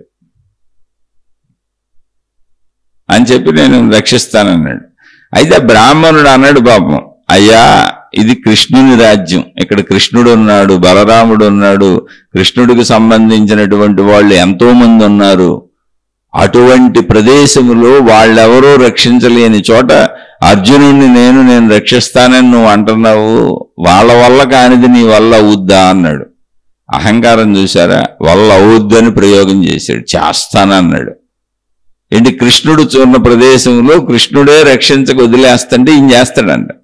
ఆ బ్రాహ్మణుని అడిగినప్పుడు ఈయనకి అహంకారం తన్నుకొచ్చింది, ఎంతమంది చేయలేకపోయారు, నువ్వు చేస్తావా అని అడిగితే ఆయనకి అహంకారం తన్నుకొచ్చి, ఒకవేళ నీ బిడ్డను నేను రక్షించలేకపోతే నేను అగ్ని ప్రవేశం చేసి నా ప్రాణాలను వదిలేస్తానన్నాడు. అహంకారం చూసారా, ఏంటి ఇంతకీ మంచివాళ్ళ అహంకారమే, ఎంత గొప్పతనం చూడండి. అక్కడ అహంకారం ఎలా పనిచేస్తుంది అంటే, అందుకే ఆయన వస్తుంది కృష్ణుడి దర్శనానికి, కృష్ణుడి మీద ప్రేమతో, చాలా కాలం అయిపోయింది కృష్ణుడిని చూడలేదన్న అభిమానంతో, కృష్ణుడు దైవము, మాకు ఆయనే ఆధారమని తెలుసు, కానీ ఆ క్షణములో నేననే అహంకారం తన్నుకొచ్చేసింది. ఎందుకే కృష్ణుడు రాజ్యం అయ్యా, కృష్ణుడు ఉన్నాడు, ఆయన అన్న బలరాముడు ఉన్నాడు, ఆ కృష్ణుడికి సంబంధించిన వాళ్ళు బోల్డు మంది ఉన్నారు, వాళ్ళందరికంటే నువ్వు గొప్పోడు అనగానే నువ్వు పొడుచుకొచ్చేసింది. కృష్ణుడి కంటే నేను గొప్పోడిని కాదని చెప్పుకోలేడా, లేదు, అహంకారం. ఎందుకనంటే ఆయన ఇంద్రలోకాలకు వెళ్ళొచ్చాడు, దేవతలను కలిసి వచ్చాడు, శివుడితో యుద్ధం చేసి పాశుపతాస్త్రాన్ని పొందాడు. అహం పనిచేస్తుంది కొంచెం కొంచెం కాదు, బాగా పనిచేసింది. కానీ వస్తుంది మళ్ళీ కృష్ణుడి దగ్గరికి, ఇది కదా చిత్రం, వస్తుందేమో కృష్ణుడి దగ్గరగా, కానీ పనిచేస్తుంది అహంకారం, అంత అద్భుతంగా పనిచేస్తుంది. లేదని చెప్పి బాణ ప్రయోగాలు చేశాడు, లోపలికే ఎటువంటి శక్తి ప్రవేశించి నీ బిడ్డ ప్రాణాలను తీసుకెళ్ళలేదు అని. సరే బిడ్డ పుట్టాడు, ఎప్పటిలాగానే తుపుక్కుని చనిపోయాడు. వెంటనే ఆ బ్రాహ్మణుడు అని బోర్ని ఏడిచాడు, ఏమయ్యా ఇన్ని చెప్పావు, అర్జునుడిని అన్నావు, బోళ్ళు కబుర్లు చెప్పావు, కృష్ణుడే రక్షించలేని ప్రదేశంలో ఆళ్ళ రాజ్యంలో నువ్వు రక్షిస్తావా అంటే నేను రక్షిస్తాను, లేదా ప్రాణాన్ని వదిలేస్తానని మాట తప్పనన్నావు, గాండేవం అన్నావు, అది అన్నావు, ఇది అన్నావు, ఏమిటయ్యా ఏదయ్యా రక్షణ, నా బిడ్డ చనిపోయాడు కదా అన్నాడు. అయోమయం అయిపోయింది అర్జునుడికి, అయోమయం అయిపోయి, అంటే అహంకారంతో కూడిన మాటలు మనం ఎక్కడి వరకు పలకొచ్చు, ఎక్కడి వరకు పలకకూడదో కూడా తెలుసుకోవాలి. రక్షణ ఎప్పుడు మంచిదే. అయ్యో ఇతరులకు మేలు చేద్దాం అనుకున్నాడు, సహాయం చేద్దాం అనుకున్నాడు, తనకున్న శక్తియుక్తులతో వాళ్ళని కాపాడుదాం అనుకున్నాడు, అది మంచిదే. కానీ ఎవరైతే తమను కాపాడుతున్న కృష్ణుడు ఉన్నాడో ఆ కృష్ణుడే మమ్మల్ని కాపాడలేకపోతున్నాడు అయ్యా అని చెప్పినప్పుడు, నువ్వు కృష్ణుడు కంటే గనుడువా అన్నప్పుడు నేను కాపాడుతానంటున్నాడు. అహంకారం చూసారా, నువ్వని ప్రశ్నిస్తే ఊరుకోదు అది, నువ్వు తక్కువడు అంటే ఒప్పుకోదు అది, దేవుడైనా నాకంటే తక్కువడు అని చెప్పుద్ది. తాత్కాలికంగా అహంకారాన్ని కదిపితే చాలా ప్రమాదం అది, ఏంటి మంచోళ్ళకు కూడా. అందుకని నిరంతరం మన అహంకారం ఎలా ఉందో చూసుకోవాలి. అహంకారమే సర్వ అనర్థములకు మూలము, దాన్ని సరైన దిశలో నడుపుకోవాలి. నడుపుకోపోతే ఇదే కష్టం. అది మన జీవితానికి అన్వయించుకోవాలి. ఇలా మనం భావించే వాళ్ళు ఉంటారు, మనకంటే పెద్దోళ్ళు ఉంటారు, మనం ఎలా మాట్లాడుతున్నాం, వాళ్ళు ఎలా ఉన్నారు, ధర్మాధర్మ ప్రవర్తన ఏంటి, అది చూసుకోవాలి. అక్కడ ఇప్పుడు అర్జునుడికి ఏ గతి పెట్టింది, రక్షించలేకపోయాడుగా. అక్కడి నుంచి ఆయన వెంటనే, అంటే ఆయన సామాన్యుడేం కాదు, దైవలోకాలకు వెళ్ళగలిగిన వాడు, యమలోకానికి యముడి దగ్గరికి వెళ్ళిపోయాడు. వెళ్ళిపోయి, ఏమయ్యా పలానా వాళ్ళ బిడ్డలను మీరు పట్టుకొచ్చారని నేను రక్షిస్తానని మాట ఇచ్చాను. సహజంగా ఎవరైనా ఆ బిడ్డలను పట్టుకొచ్చేది యముడే, చనిపోతే తీసుకెళ్ళేది. వెళ్ళి అక్కడికి వెళ్ళి అడిగాడు, అడిగితే అసలు ఆ యముడు నాకు తెలియదు, అసలు ఆ బిడ్డలు నేను చంపలేదు, నేను తీసుకురాలేదు, అసలు ఆ బిడ్డల గురించే నాకు తెలియదు అన్నాడు యముడు. ఇదేంటి, యమలోకానికి కూడా వెళ్ళనటువంటి వాళ్ళు ఎక్కడికి వెళ్తున్నారు ఈ చనిపోయిన బిడ్డలు? ఆయనకు అర్థం కాలే పాపం. దేవలోకాలు, తనకు తెలిసిన దేవలోకాలు తిరిగి వచ్చాడు, యమలోకం తిరిగి వచ్చాడు, అక్కడ బిడ్డలు లేరు, వెనక్కి వచ్చాడు. వచ్చేస్తే పాప మా బ్రాహ్మణుడు అన్నాడు, పోన్లేవయ్యాక నీ వల్ల కాదులే, సరే వెళ్ళిపోలే, ఎందుకంటే మా కర్మ అది, మా బిడ్డలు చనిపోతున్నారు. అంటే నేను ఆడిన మాట తప్పేవాడిని కాదు, ఇప్పుడు నేను చనిపోతాను, అగ్ని ప్రవేశం చేస్తానని అక్కడ కట్టెలు పేర్చుకున్నాడు. మంట అంటించుకొని అందులోకి వెళ్ళడానికి మంట అంటించుకుంటున్నాడు. ఏ అంటనే కృష్ణ భగవానుడు వచ్చాడు అక్కడికి. మరి తన వాళ్ళని రక్షించుకోవటం కదా మంచితనము అనే దైవత్వము, దైవత్వం అనే మంచితనం. కృష్ణుడు వచ్చి చిరునవ్వు నవ్వాడు. ఏమయ్యా, ఏమిటయ్యా అర్జున, నీ గోళ వచ్చినప్పుడు డైరెక్ట్గా వచ్చేయక మధ్యలో ఇదంతా ఎందుకు నీకు అన్నాడు. లేదండి, నేను ఏదో చేద్దాం అనుకుని ఇలా చేశాను, నా వల్ల కాలేదు. అసలు యమలోకంలో కూడా లేనటువంటి పిల్లలు ఎక్కడుంటారో నాకు తెలియలేదు, అసలు నాకు అర్థమే కాలేదు అన్నాడు. కృష్ణుడు చిరునవ్వు నవ్వి, ఇప్పుడు ఏంటి నువ్వు నడువు పోదాం అన్నాడు. లేదు, నేను మాట తప్పను, చనిపోతాను అన్నాడు. సర్లే, నువ్వు చనిపోవటం ఎందుకు లేదా అని కృష్ణుడు తన రథములో అర్జునుడిని ఎక్కించుకొని, ఆ రథం ఆకాశంలోకి ఎగిరిపోయింది. భూమి మీద నడుస్తే రథాలన్నీ రయ్యన, అది లోకాలు దాటి వెళ్ళిపోతుంది. అసలు దాని వేగానికి, అది వెళుతున్న వేగానికి భయపడ్డాడంట అర్జునుడు. అంటే నాకు తెలిసిందే గొప్ప అనుకోకూడదు, మనకు తెలియంది బోల్డ్ ఉంటుంది అని చెప్పడానికి. ఇది అనేక లోకాలు దాటేసుకుంటూ విష్ణుమూర్తి ఉన్న విష్ణులోకంలోకి వెళ్ళారు వాళ్ళు. అక్కడ ఈ పిల్లలు విష్ణుమూర్తి దగ్గర ఉన్నారు, ఆడుకుంటున్నారు అందరూ. సరే, ఆ విష్ణుమూర్తికి చెప్పి ఆ పిల్లల్ని ఇలా అర్జునుడు అన్నాడండి, తీసుకొస్తానన్నాడు, మరి ఒకసారి కొంచెం పంపండి, లేదా అర్జునుడు చచ్చిపోయేలా ఉన్నాడని విష్ణువంశే అయిన కృష్ణ భగవానుడు అడిగి ఆ విష్ణువుకు నమస్కరించి ఆ పిల్లల్ని ఎక్కించుకొని రథంలో మళ్ళీ వెనక్కి తీసుకొచ్చారు. కథ ఇది. అంటే అన్నీ నాకే తెలుసు అనుకోకూడదు. అసలు విష్ణువు అనే లోకమే తెలియనటువంటి వాడు అర్జునుడు, సర్వము తెలిసిన వాడు కృష్ణుడు. కాబట్టి నాకు తెలిసినటువంటి ఆ యమలోకము, నేను వెళ్ళిన స్వర్గలోకము చూసి అన్ని లోకాలు తిరిగేశాను అనుకుంటేట. అంటే మనం భూమి మీద అయినా సరే నాకు తెలిసిందే అద్భుత జ్ఞానం అనుకోకూడదు. అది చెప్పేది అక్కడ దేవలోకాలు కాదు, అది కథ. ఆ విశేషతల్లోకి వెళ్ళకుండా అవి మనం నిరూపించుకోలేము. ఇప్పుడు వాటిని గౌరవిద్దాం. కానీ వాటి నుంచి మనం గ్రహించవలసింది ఏంటి, నాకే తెలుసు అన్న అహంకారాన్ని మనం పెంచుకోకూడదు. మనకంటే తెలిసిన వాళ్ళు ఎప్పుడూ ఉంటారు. జ్ఞానము అనంతము, సత్యం జ్ఞానం అనంతం బ్రహ్మ అన్నారు. జ్ఞానము అనంతము, అది ఎప్పుడూ అద్భుతంగా తెలిసిన వాళ్ళు ఉంటారు. ఇలా అనేక రకాలుగా, అంటే పూర్తి విరోధంతో తప్పులు చేసి పొరపాటు చేసి, ఇప్పుడు రావణాసురుడు ఉన్నాడు, సీతమ్మ తల్లిని ఎత్తుకుపోయి రాముడి చేతులు చనిపోయాడు. వాళ్ళు ఉన్నాడు, తన సొంత తమ్ముడు సుగ్రీవుడిని అపార్థం చేసుకున్నాడు, పోనీ పర్వాలేదు, కానీ కొట్టి తరిమేసి ఆ సుగ్రీవుడు భార్యనే తీసుకొని రాజ్యం నుంచి తరిమేసి వస్తే చంపేస్తానన్నాడు. మరి అటువంటి వాలిని రాముడు చంపేశాడు. ఎందుకని అధర్మం వినాశనం అవుతుంది. ఎప్పుడు రావణాసురుడు వినాశనం అయ్యాడు, డైరెక్ట్ తప్పులు చేసేవాళ్ళు వీళ్ళు. అలా కాకుండా ధృతరాష్ట్రుడు, దుర్యోధనుడులా కపట మాయోపాయాలు పన్నేవాళ్ళు, వాళ్లే వినాశనం అయిపోతారు. వాళ్ళ జీవితాలు, వాళ్ళ కుటుంబాలు, వాళ్ళ పిల్లలు వాళ్లే నాశనం చేసుకుంటారు. అలా కాకుండా కైకమ్మల సవతి తల్లులు, సవతి తండ్రులు, అంటే సవతి ప్రేమ చూపిస్తారు. మంచి వాళ్ళలా నటిస్తూ కుటిలత్వాన్ని చూపిస్తారు. వాళ్లే నాశనం అయిపోతారు. ఎక్కడైనా చూడండి, మంచి వాళ్ళలా ఆరాధిస్తూ అర్జునుడు అహంకారాన్ని పెంచుకున్నాడు. మళ్ళీ ఇది మంచి, అక్కడేమో వినాశనం అయిపోయింది అది.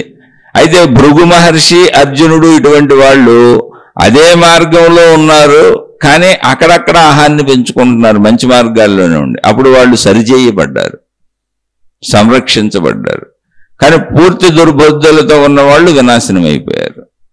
కాబట్టి మన ఇంట్లోకి వినాశనం వస్తుంది, మన ఒంట్లోకి అనారోగ్యాల రూపంలో వినాశనం వస్తుందన్నా, లేదా మనం ఇతరుల జీవితాల్లో వినాశనాన్ని కల్పిస్తున్నామన్నా ఒకసారి గమనించుకోవాలి. ఇవన్నీ మనం ఎవరితో ఎలా ఉంటున్నామని. అది ఒకరోజు కాదు, బతికున్నంతకాలం అంతే. మన పిల్లలకి ఏమి నేర్పుతున్నాం, మనం ఏమి నేర్చుకుంటున్నాం, మనం ఎలా జీవిస్తున్నాం, మన వాళ్ళు ఎలా జీవిస్తున్నారు అనే వాటి మీద ఆధారపడి మన సంపూర్ణ జీవితం నడుస్తూ ఉంటుంది. అందుకని అహంకారానికి సరైన దిశానిర్దేశము చూపించాలి, లేదా సర్వ అనర్థములకు మూలము అహంకారమే అవుతుంది. అహంకారము నుంచి అన్ని అనర్థాలు వస్తాయి. ఇలాంటి ఎన్నో చెప్పుకోవచ్చు మనం కావాలంటే. ప్రస్తుతానికి దీన్ని ఇక్కడ ముగించుకుందాం. ఇవన్నీ చారిత్రక అంశములుగా, కథలుగా, పురాణ గాథలుగా, ఇతిహాస గాథలుగా ఎప్పుడో జరిగినవిగా తీసుకోకండి. ఇప్పుడు మన జీవితములలో మనం ఎలా ఉంటున్నామని మనల్ని మనం గమనించుకోవడానికి ఆధారమైన, గుణమార్పుకు ఆధారమైన విషయములుగా తీసుకుంటే అది ఆధ్యాత్మికత అవుద్ది. అందుకని ఆధ్యాత్మికతలో మనం ఎప్పుడు మనం మార్చుకోవటానికి మనకు తెలిసిన విషయాలు చెప్పుకున్నాం. నేను గమనించిన విషయాలు, ఇంకా ఎలాంటి విషయాలు బోల్డ్ ఉన్నాయి, అనేక విషయాలు ఉన్నాయి. రమణ మహర్షి ఒక చోట కూర్చొని ఉండేవాళ్ళు. అంటే చిత్ర విచిత్రమైన మనుషులు ఉంటారు. ఆయన దగ్గరే భక్తుడుగా ఉండేవాడు, ఆయన దగ్గరే కూర్చునేవాడు, నిరంతరం ఆయన దగ్గరే ఉండేవాడు. మొదటి రోజుల్లో ఆయనకి సేవలు కూడా చేశాడు. తర్వాత మనుషులు పెరిగిపోయారు, ఒక ఆశ్రమం ఏర్పడింది. కొంచెం చదువుకున్న వాళ్ళు, పెద్దవాళ్ళు వచ్చారు, కొంచెం ధనవంతులు వచ్చారు. రమణ మహర్షికి సౌకర్యవంతంగా ఉంటుందని చిన్న చిన్న బిల్డింగులు లాంటివి కట్టారు. వచ్చిన వాళ్ళకి, భక్తులకు సౌకర్యవంతంగా ఉంటుందని చిన్న చిన్న బిల్డింగులు వాళ్ళు భక్తులకు వసతి కోసం కట్టారు. కొంచెం అన్ని పెరిగినాయి. పెరిగేటప్పటికి దాన్ని అంతా నిర్వహించడానికి ఒక ట్రస్ట్ లాంటిది పెట్టారు. ఆ ట్రస్టులో కొంచెం చదువుకున్న వాళ్ళు, పెద్దవాళ్ళు సభ్యులుగా ఉండి దాన్ని నిర్వహిస్తున్నారు. వీడు అక్కడ కూర్చున్నటువంటి ఒక భక్తుడు రమణ మహర్షి సామాన్య స్థితిలో ఉన్నప్పుడు, ఎవరూ లేనప్పుడు ఆయనకి సేవలు చేశాడు. ఇప్పుడు ఈ ట్రస్టు ఇదంతా ఏర్పడి అనేక మంది అధికారులు వచ్చి వీడికి పెత్తనం లేదు అక్కడని, వీడు బయటికి వెళ్ళి రోజు వచ్చి రమణ మహర్షి దగ్గర కూర్చుంటున్నాడు. బయటికి వెళ్ళి ఆ రమణ మహర్షిని పూజిస్తాడు, ఆరాధిస్తాడు, అర్చిస్తాడు, రోజు వచ్చి అక్కడ కూర్చుంటాడు. కానీ ఆశ్రమంలో పెత్తనం, అధికారం తనకు దొరకలేదని ఆశ్రమం మీద నిందలు రోజు బయట చెబుతా ఉంటున్నాడు. వెళ్ళి రమణ మహర్షిలో తప్పులు చెబుతున్నాడు, ఆశ్రమంలో తప్పులు జరుగుతున్నాయని చెబుతున్నాడు. దుష్ప్రచారాలు మొదలుపెట్టాడు. ఊళ్ళోకి వెళ్ళి మళ్ళీ వచ్చి అక్కడే కూర్చుంటాడు. ఇటువంటి వాళ్ళు చాలా మంది ఉంటారు. మన ఇంటికి వస్తారు, మన ఇంట్లో కూర్చుంటారు, మనతో ఉంటారు, మన దగ్గరే తింటారు, మనతో తాగుతారు, మంచి వాళ్ళ నటిస్తారు, వెళ్ళి మన గురించి దుష్ప్రచారాలు చేస్తారు. చాలా చిత్రమైన మానవ మనస్తత్వం, అహంకారం. అదే భలే పని చేస్తుంది. సేమ్ రమణ మహర్షికే ఆశ్రమం వాళ్ళంతా చెప్పారు రమణ మహర్షికి అనేక సార్లు, ఏమండి వీడు వచ్చి రోజు మీ దగ్గర కూర్చుంటున్నాడు, బయట ఎలా చేస్తున్నాడు. ఆఖరికి వాడు ఎలా తయారయ్యాడంటే పుస్తకాలు, చిన్న చిన్న పుస్తకాలు, పాంప్లెట్లు కొట్టించి ఆశ్రమానికి విరుద్ధంగా పంచుతున్నాడు. వీళ్ళు మంచివాళ్ళు కాదని. అది కూడా జరిగింది. అయినా రమణ మహర్షి చాలా కాలం ఓపిక పెట్టారు. తర్వాత వాడు అలా ఎంతో కాలం చేస్తుంటే ఆశ్రమ వాసులు చెబుతున్నారు, ఏమంటే ఆఖరికి వీడు కాగితాలు ప్రింట్ చేసి పంచుతున్నాడు, చిన్న చిన్న పుస్తకాలు ప్రింట్ చేసి పంచుతున్నాడు, ఇక్కడికి వచ్చాము మీ దగ్గర కూర్చుంటున్నాడు, ఏం చేయాలి మాకు అర్థం కావట్లేదు. ఆశ్రమం పట్ల ప్రజల్లో చాలా దుష్ప్రచారం చేస్తున్నాడు. కొన్ని నెలల తర్వాత రమణ మహర్షి వాడిని అన్నారు, ఎందుకురా ఇలా చేస్తున్నావు, మేము నిన్నేమి ఇబ్బంది పెట్టామురా, ఎందుకు పెత్తనం ఆశించి అతను. ఆ విషయం రమణ మహర్షికి కూడా తెలుసు. అసలు రమణ మహర్షి పెత్తనం చేయట్లే అక్కడ.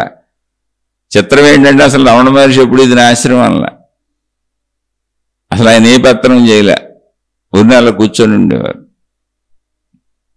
వాడు అన్ని బాధలు పెడుతుంటే రమణ మహర్షి నోటి వెంట మొట్టమొదటిసారి వచ్చిందేమో అసలు పాపం అది. ఆయన ఎవరిని అని ఉండరు కూడా, ఎందుకురా మమ్మల్ని అంత బాధ పెడతావు అన్నారు. వాడు మౌనంగా ఉన్నాడు. అంటే రమణ మహర్షి అన్నారు, నరకానికి పోతావురా, ఎందుకు మమ్మల్ని అంత బాధ పెడతావు అని ఆయన నోటి వెంట వచ్చింది. నరకానికి పోతావురా అని. అది కూడా కొన్ని నెలల తర్వాత. అసలు ఆయన ఎవరిని అని ఉండరు, ఇదే మొట్టమొదటిదేమో. ఆయన అందరినీ బహువచనంలో పిలుస్తారు, జంతువులను కూడా మీరు అని సంబోధిస్తారు. అంటే ఆయనకి ఎంత గాయపడిందో ఆయన మనసు. ఎందుకంటే వీడు ప్రింట్ చేసి పంచుతున్న కాగితాలు, పుస్తకాలు ఆయనకి చూపించారు ఇలా చేస్తున్నాడని. ఆయన పట్ల కూడా దుష్ప్రచారం చేస్తున్నాడు. ఇక చూడండి మరి, మళ్ళీ వచ్చి అక్కడే కూర్చుంటున్నాడు. నరకానికి పోతావురా అంటే వాడు ఏమన్నాడు తెలుసా, మనుషులు ఇలా ఉంటారు, చాలా తెలివిగా ప్రవర్తిస్తారు. స్వామి నరకములో కూడా తమ పాదాలు ఉంటాయి, మీరు లేని చోటు ఎక్కడుంది, మీరు నన్ను ఎక్కడైనా రక్షిస్తారు అన్నాడు. వెంటనే రమణ మహర్షి కళ్ళ వెంట నీళ్లు కారినాయి. అంటే జాలి పుట్టుకొచ్చింది, దయ పుట్టుకొచ్చింది, కళ్ళ వెంట నీళ్లు కారినాయి. ఆయన అన్నారు, రక్షిస్తున్నాను కనుకనే ఇప్పటి వరకు నువ్వు ఇలా ఉన్నావు, నా మనసు మారకముందే ఇక్కడి నుంచి వెళ్ళిపో అన్నారు. అంటే పాపం అసలు ఆయన కోపభావన రాలా, వాడు బాగుండాలని అనుకుంటున్నారు, ఎంత చెడు చేస్తున్నా. అందుకన్నారు, రక్షిస్తున్నాను కనుకనే ఇప్పటి వరకు ఇలా ఉన్నావు, మళ్ళీ నా మనసు మారి నీ పట్ల కోపము అనేది నాకు కలగక ముందే ఇక్కడి నుంచి వెళ్ళిపోయి ఈ కార్యములు ఆపేయి అన్నారు. వాడు అలా వెళ్ళిపోయాడు పాపం. అంటే మహాత్ముల్ని ఎంత ఓర్పుగా గోచి పెట్టుకొని కూర్చున్న మహాత్ముల్ని కూడా వదలరు. మనుషుల అహంకారం అలా పనిచేస్తూ ఉంటుంది. పెత్తనాలు కావాలి, ఈర్ష్యలు, అసూయలు, ద్వేషాలు, దేవుళ్ళ పట్ల కూడా, గోచి పెట్టు కూర్చున్నటువంటి సాధువులైన మహాత్ముల పట్ల కూడా.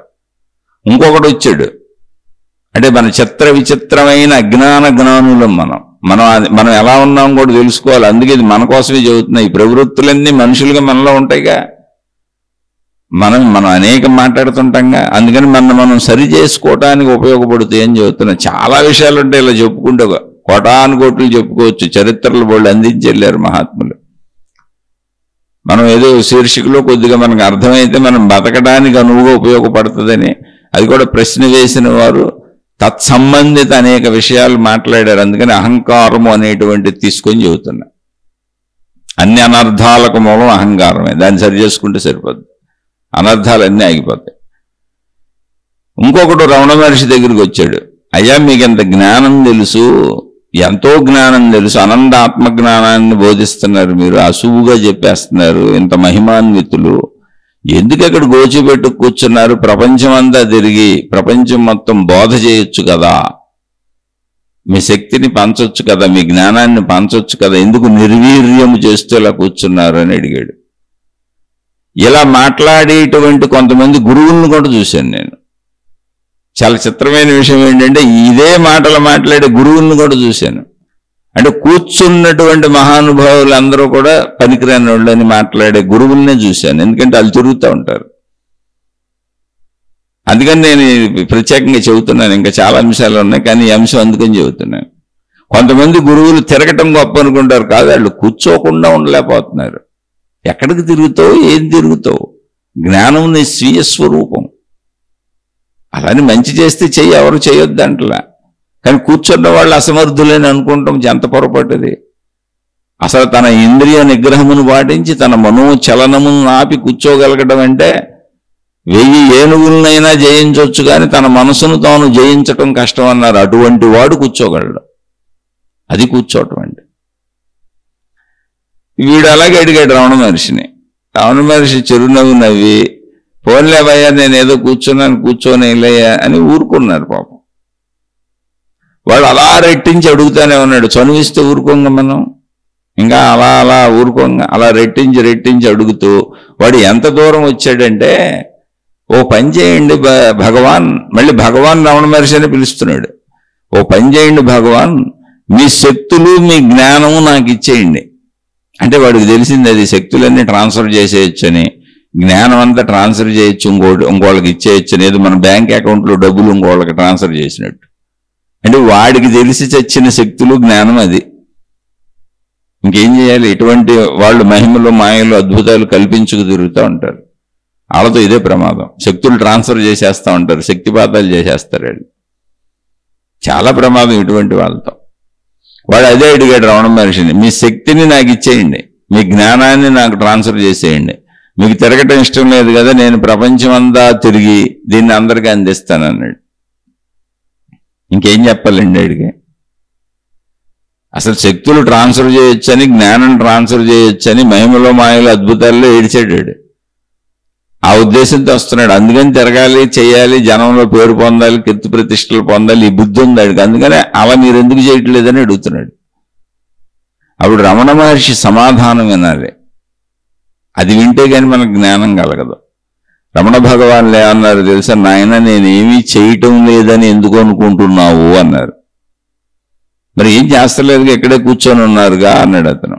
నేను అనంత ఆత్మశక్తి స్వరూపుడను, నిర్గుణుడను, నిరాకారుడను. నేను శక్తి స్వరూపాన్ని, నాకే ఆకారము లేదు. కానీ నీకోసమే ఈ ఆకారము ధరించి ఇక్కడ కూర్చున్నాను అన్నారు. ఇలా నేను జీవించటమే చేయటము అన్నారు. అసలు ఆకారమే లేని నేను ఒక ఆకారము ధరించి సర్వవ్యాపకుడనైన నేను ఒక ప్రదేశములో ఒక పరిమితముగా కూర్చొనుండి మీ అందరూ దర్శించడానికి వీలుగా, అడగటానికి వీలుగా, తెలుసుకోవటానికి వీలుగా, గ్రహించటానికి వీలుగా మాట్లాడుతూ కదులుతూ నేను ఇక్కడ ఉండటమే చేయటము అన్నాడు ఆయన. ఇప్పుడు రమణ భగవానుల తత్వము సృష్టి ఉన్నంతకాలం పోదుగా, అందించారు, వెళ్ళిపోయారు. మళ్ళీ తన అనంత ఆత్మశక్తిలో లీనమైపోయారు. నేను ఒక ఆకృతిలో ఇలా ఉండటమే చేయటము అన్నారు. అది ఎంతమందికి అర్థమవుద్ది? మనలాంటి మూర్ఖులకి అర్థమవుద్ది, నాలాంటి మూర్ఖులకి అర్థమవుద్ది, మీకు అర్థం అవ్వచ్చు. ఎందుకంటే వినేవాళ్ళలో చాలా మంది మహనీయులు మహాత్ములు ఉంటారు. అలా వినాలన్న మంచి భావన ఉండబట్టే ఇవన్నీ వింటున్నారు, జ్ఞాన భావన ఉండబట్టే వింటున్నారు. నాలాంటి మూర్ఖులకు అర్థమవుద్ది. అర్థమవని మూర్ఖుడేగా అడిగాడు, మీ శక్తులు నాకు ఇచ్చేయండి, తిరిగి వస్తాను. ఇలా ఎంతో మంది మహాత్ముల చరిత్రలో అజ్ఞానులు తగులుతారు. ఇది మన నిత్య జీవితంలో ఇప్పుడు మనం ఉండే చోట దీన్ని మనం ఎక్కడో పోల్చుకోబోకండి. మనం సాగుతున్న భక్తి మార్గాలలో, దైవ మార్గాలలో, ఆధ్యాత్మికతలో, కుటుంబిక జీవితంలో, వృత్తి వ్యాపార ఉద్యోగాలలో, నిత్యమన జీవితంలో మనం ఎలా ఉన్నాం, మన చుట్టూ ఉన్న వాళ్ళు ఎలా ఉన్నారు, మనం ఎలా ప్రవర్తిస్తున్నాము అని గమనించుకుంటూ అహంకారానికి ఎప్పటికప్పుడు అన్ని వేళలా దాన్ని గమనిస్తూ దానికి సరైన దిశానిర్దేశము చూపించండి. దానికి సరైన దిశానిర్దేశము చూపిస్తే అహంకారము జంతు ప్రవృత్తిని వదిలి, అంటే చెడును వదిలి మంచిలోకి వచ్చి మనిషిగా మానవత్వాన్ని పెంచుకొని, మానవత్వము నుంచి దైవత్వమునకు ఎదిగి, అంటే త్యాగముతో దైవత్వమును ఆపాదించుకుని, త్యాగమే దైవత్వము, త్యాగమే దైవత్వం, ఇంకేం లేదు. త్యాగం అంటే త్యాగము చేసే స్థితికి వచ్చినప్పుడు దైవత్వానికి వచ్చినట్టు, దైవత్వ స్థితికి వచ్చు. అందువల్ల నేను దేవుడు దేవత అని బోర్డులు పెట్టుకోబాకండి. దైవత్వ స్థితికి వచ్చి, దైవత్వ స్థితి నుంచి అనంత ఆత్మశక్తి స్థితి, నేను ఆ అనంతతత్వమును అని తెలుసుకునేటువంటి నీ స్వీయ అహం బ్రహ్మస్మి స్థానములోనికి వస్తావు. ఆ స్థితిని పొందుతావు, అనంతత్వాన్ని ఆస్వాదిస్తావు, అనంత శక్తిగా మిగిలిపోతావు. ఇది అహంకారము యొక్క మార్గము. అప్పుడు అహంకారం ఉండదు, ఇంకా అది అనంత ఆత్మశక్తి స్వరూపమై అహంకార నిర్మూలనం అయిపోద్ది, ఆకార నిర్మూలనం కూడా అయిపోద్ది. అదే అహంకారానికి సరైన దారి చూపించకపోతే అది జంతు ప్రవృత్తిలోకి వెళ్ళి, అక్కడి నుంచి దుర్మార్గము నీచ ప్రవృత్తుల్లోకి వెళ్ళి, నీచత్వము దుర్మార్గత్వముతో రాక్షస ప్రవృత్తికి వెళ్ళిపోద్ది. రాక్షసులై వినాశనాన్ని పొందుద్ది. అందుకని చాలా జాగ్రత్తగా మనం ఎటు వెళ్తున్నామో చూసుకోవాలి. వినాశకాలే విపరీత బుద్ధి. కాబట్టి మనకి విపరీతమైనటువంటి పనులు మనం చేస్తున్నామంటే మనకి వినాశకాలం అని అర్థం. లేదా అటువంటి విపరీత కార్యములు చేస్తున్న వాళ్ళకి సహకరిస్తున్నాము అన్నా మనది వినాశకాలమే అని అర్థం. అప్పుడు మౌనంగా ఉండటం నేర్చుకోండి తప్ప చెడుకి వెళ్ళకండి, చెడు వైపు ప్రయాణించకండి, మంచి వైపు మాత్రమే వెళ్ళండి. అందుకే ఈ శీర్షికలు చెప్పుకుంటున్నాం. రోజు ఈ శీర్షికలు చెప్పుకునేది కేవలము గుణమార్పు కోసమే. ఎక్కడి నుంచి ఏ కథలు చెప్పుకున్నా, ఎక్కడి నుంచి ఏ ఉదాహరణలు చెప్పుకున్నా, ఎక్కడి నుంచి ఏ విషయములు చెప్పుకున్నా స్వీయ అంతరంగ గుణమార్పుకే తప్ప ఇతర ఏ మతములతో, మార్గములతో, దేవుళ్లతో, గురువులతో, జ్ఞాన గ్రంథములతో ఎటువంటి సంబంధము లేదు. దేన్ని సమర్థించేది లేదు, దేన్ని ద్వేషించేది లేదు. అసలు వాటితో నాకు పని లేదు, మీకు పని లేదు. వాటన్నింటితో మనకు ఉన్నటువంటి అవసరము వాటిలోని జ్ఞానమును తీసుకొని నన్ను నేను మార్చుకునుట, గుణమార్పు, అంతే. ఇప్పుడు వాటికి ఎవరు ఒక మతమునకు, ఒక గ్రంథమునకు, ఒక విధానమునకు, ఒక పద్ధతికి ఎవరు హక్కుదారులు లేరు. ఏ మతములోకి ఎవరైనా వెళ్ళొచ్చు, ఏ మతాన్ని ఎవరైనా స్వీకరించవచ్చు, ఏ మతాన్ని ఎవరైనా ఎప్పుడైనా వదిలేసి ఇంకో మతంలోకి వెళ్ళొచ్చు, ఏ గ్రంథాన్ని ఎవరైనా చదువుకోవచ్చు, తీసుకోవచ్చు. జ్ఞానము మానవుల కొరకే తయారు చేయబడింది. దానికి నిర్దిష్టత, రిస్ట్రిక్షన్స్, రూల్స్, రెగ్యులేషన్స్, మీరు ఈ జ్ఞానం వినకూడదు, ఈ జ్ఞానం మీకు కాదు అనేటువంటిది లేదు. జ్ఞానము అందరిది, మానవ జాతికి సంబంధించింది. కాబట్టి దానిని స్వీకరించేది ఎందుకంటే నా గుణమార్పు కోసం. అది అక్కడే ఉంటుంది. జ్ఞానం ఎవరు ఎంతమంది తీసుకున్నా జ్ఞానం నశించదు, జ్ఞానం తరగదు. ఇప్పుడు మనం ఈ కథలు చెప్పుకున్నాం, ఈ కథలన్నీ అందులోంచి అదృశ్యమైపోయి తరిగిపోతాయా? జ్ఞానం ఎప్పుడూ అలా స్థిరంగా శాశ్వతంగా ఉంటుంది. అందులో తరుగుదల లేదు, పెరుగుదల లేదు, ఉన్నది ఉన్నట్టుగా ఉంటుంది. ఎవరు ఎంతమంది దాన్ని ఎంత వాడుకున్నా ఎంత ఉపయోగించుకున్నా అది భావరూపంలో మనం తీసుకోవటమే తప్ప అక్కడ తరిగేది ఏమి లేదు. కనుక దానితో నీకు ఎటువంటి పని లేదు, దానికి నీతో ఎటువంటి పని లేదు. కానీ ఒకవేళ ఏంటి పని అంటే నాలో గుణమార్పుకి దాన్ని వినియోగించుకుంటాను అంతే తప్ప దాన్ని బొట్టుగా ఎలా అన్నాం ఇది నా మతం, ఇది నా దేవుడు, ఇది నా దేవత అని వాటి కోసం యుద్ధాలు చేయను. అది నేను చెప్పేది. గుణమార్పుకు ఆధ్యాత్మికత, గుణమార్పుకు జ్ఞానము ఎక్కడి నుంచైనా తెచ్చుకుంటాను దాన్ని. నాలో గుణమార్పు తెచ్చుకుంటాను, సద్బుద్ధితో సత్ప్రవర్తనతో జీవిస్తాను. ఎందుకంటే మానవులకే జ్ఞానము చెందుతుంది, మానవులందరికీ చెందుతుంది.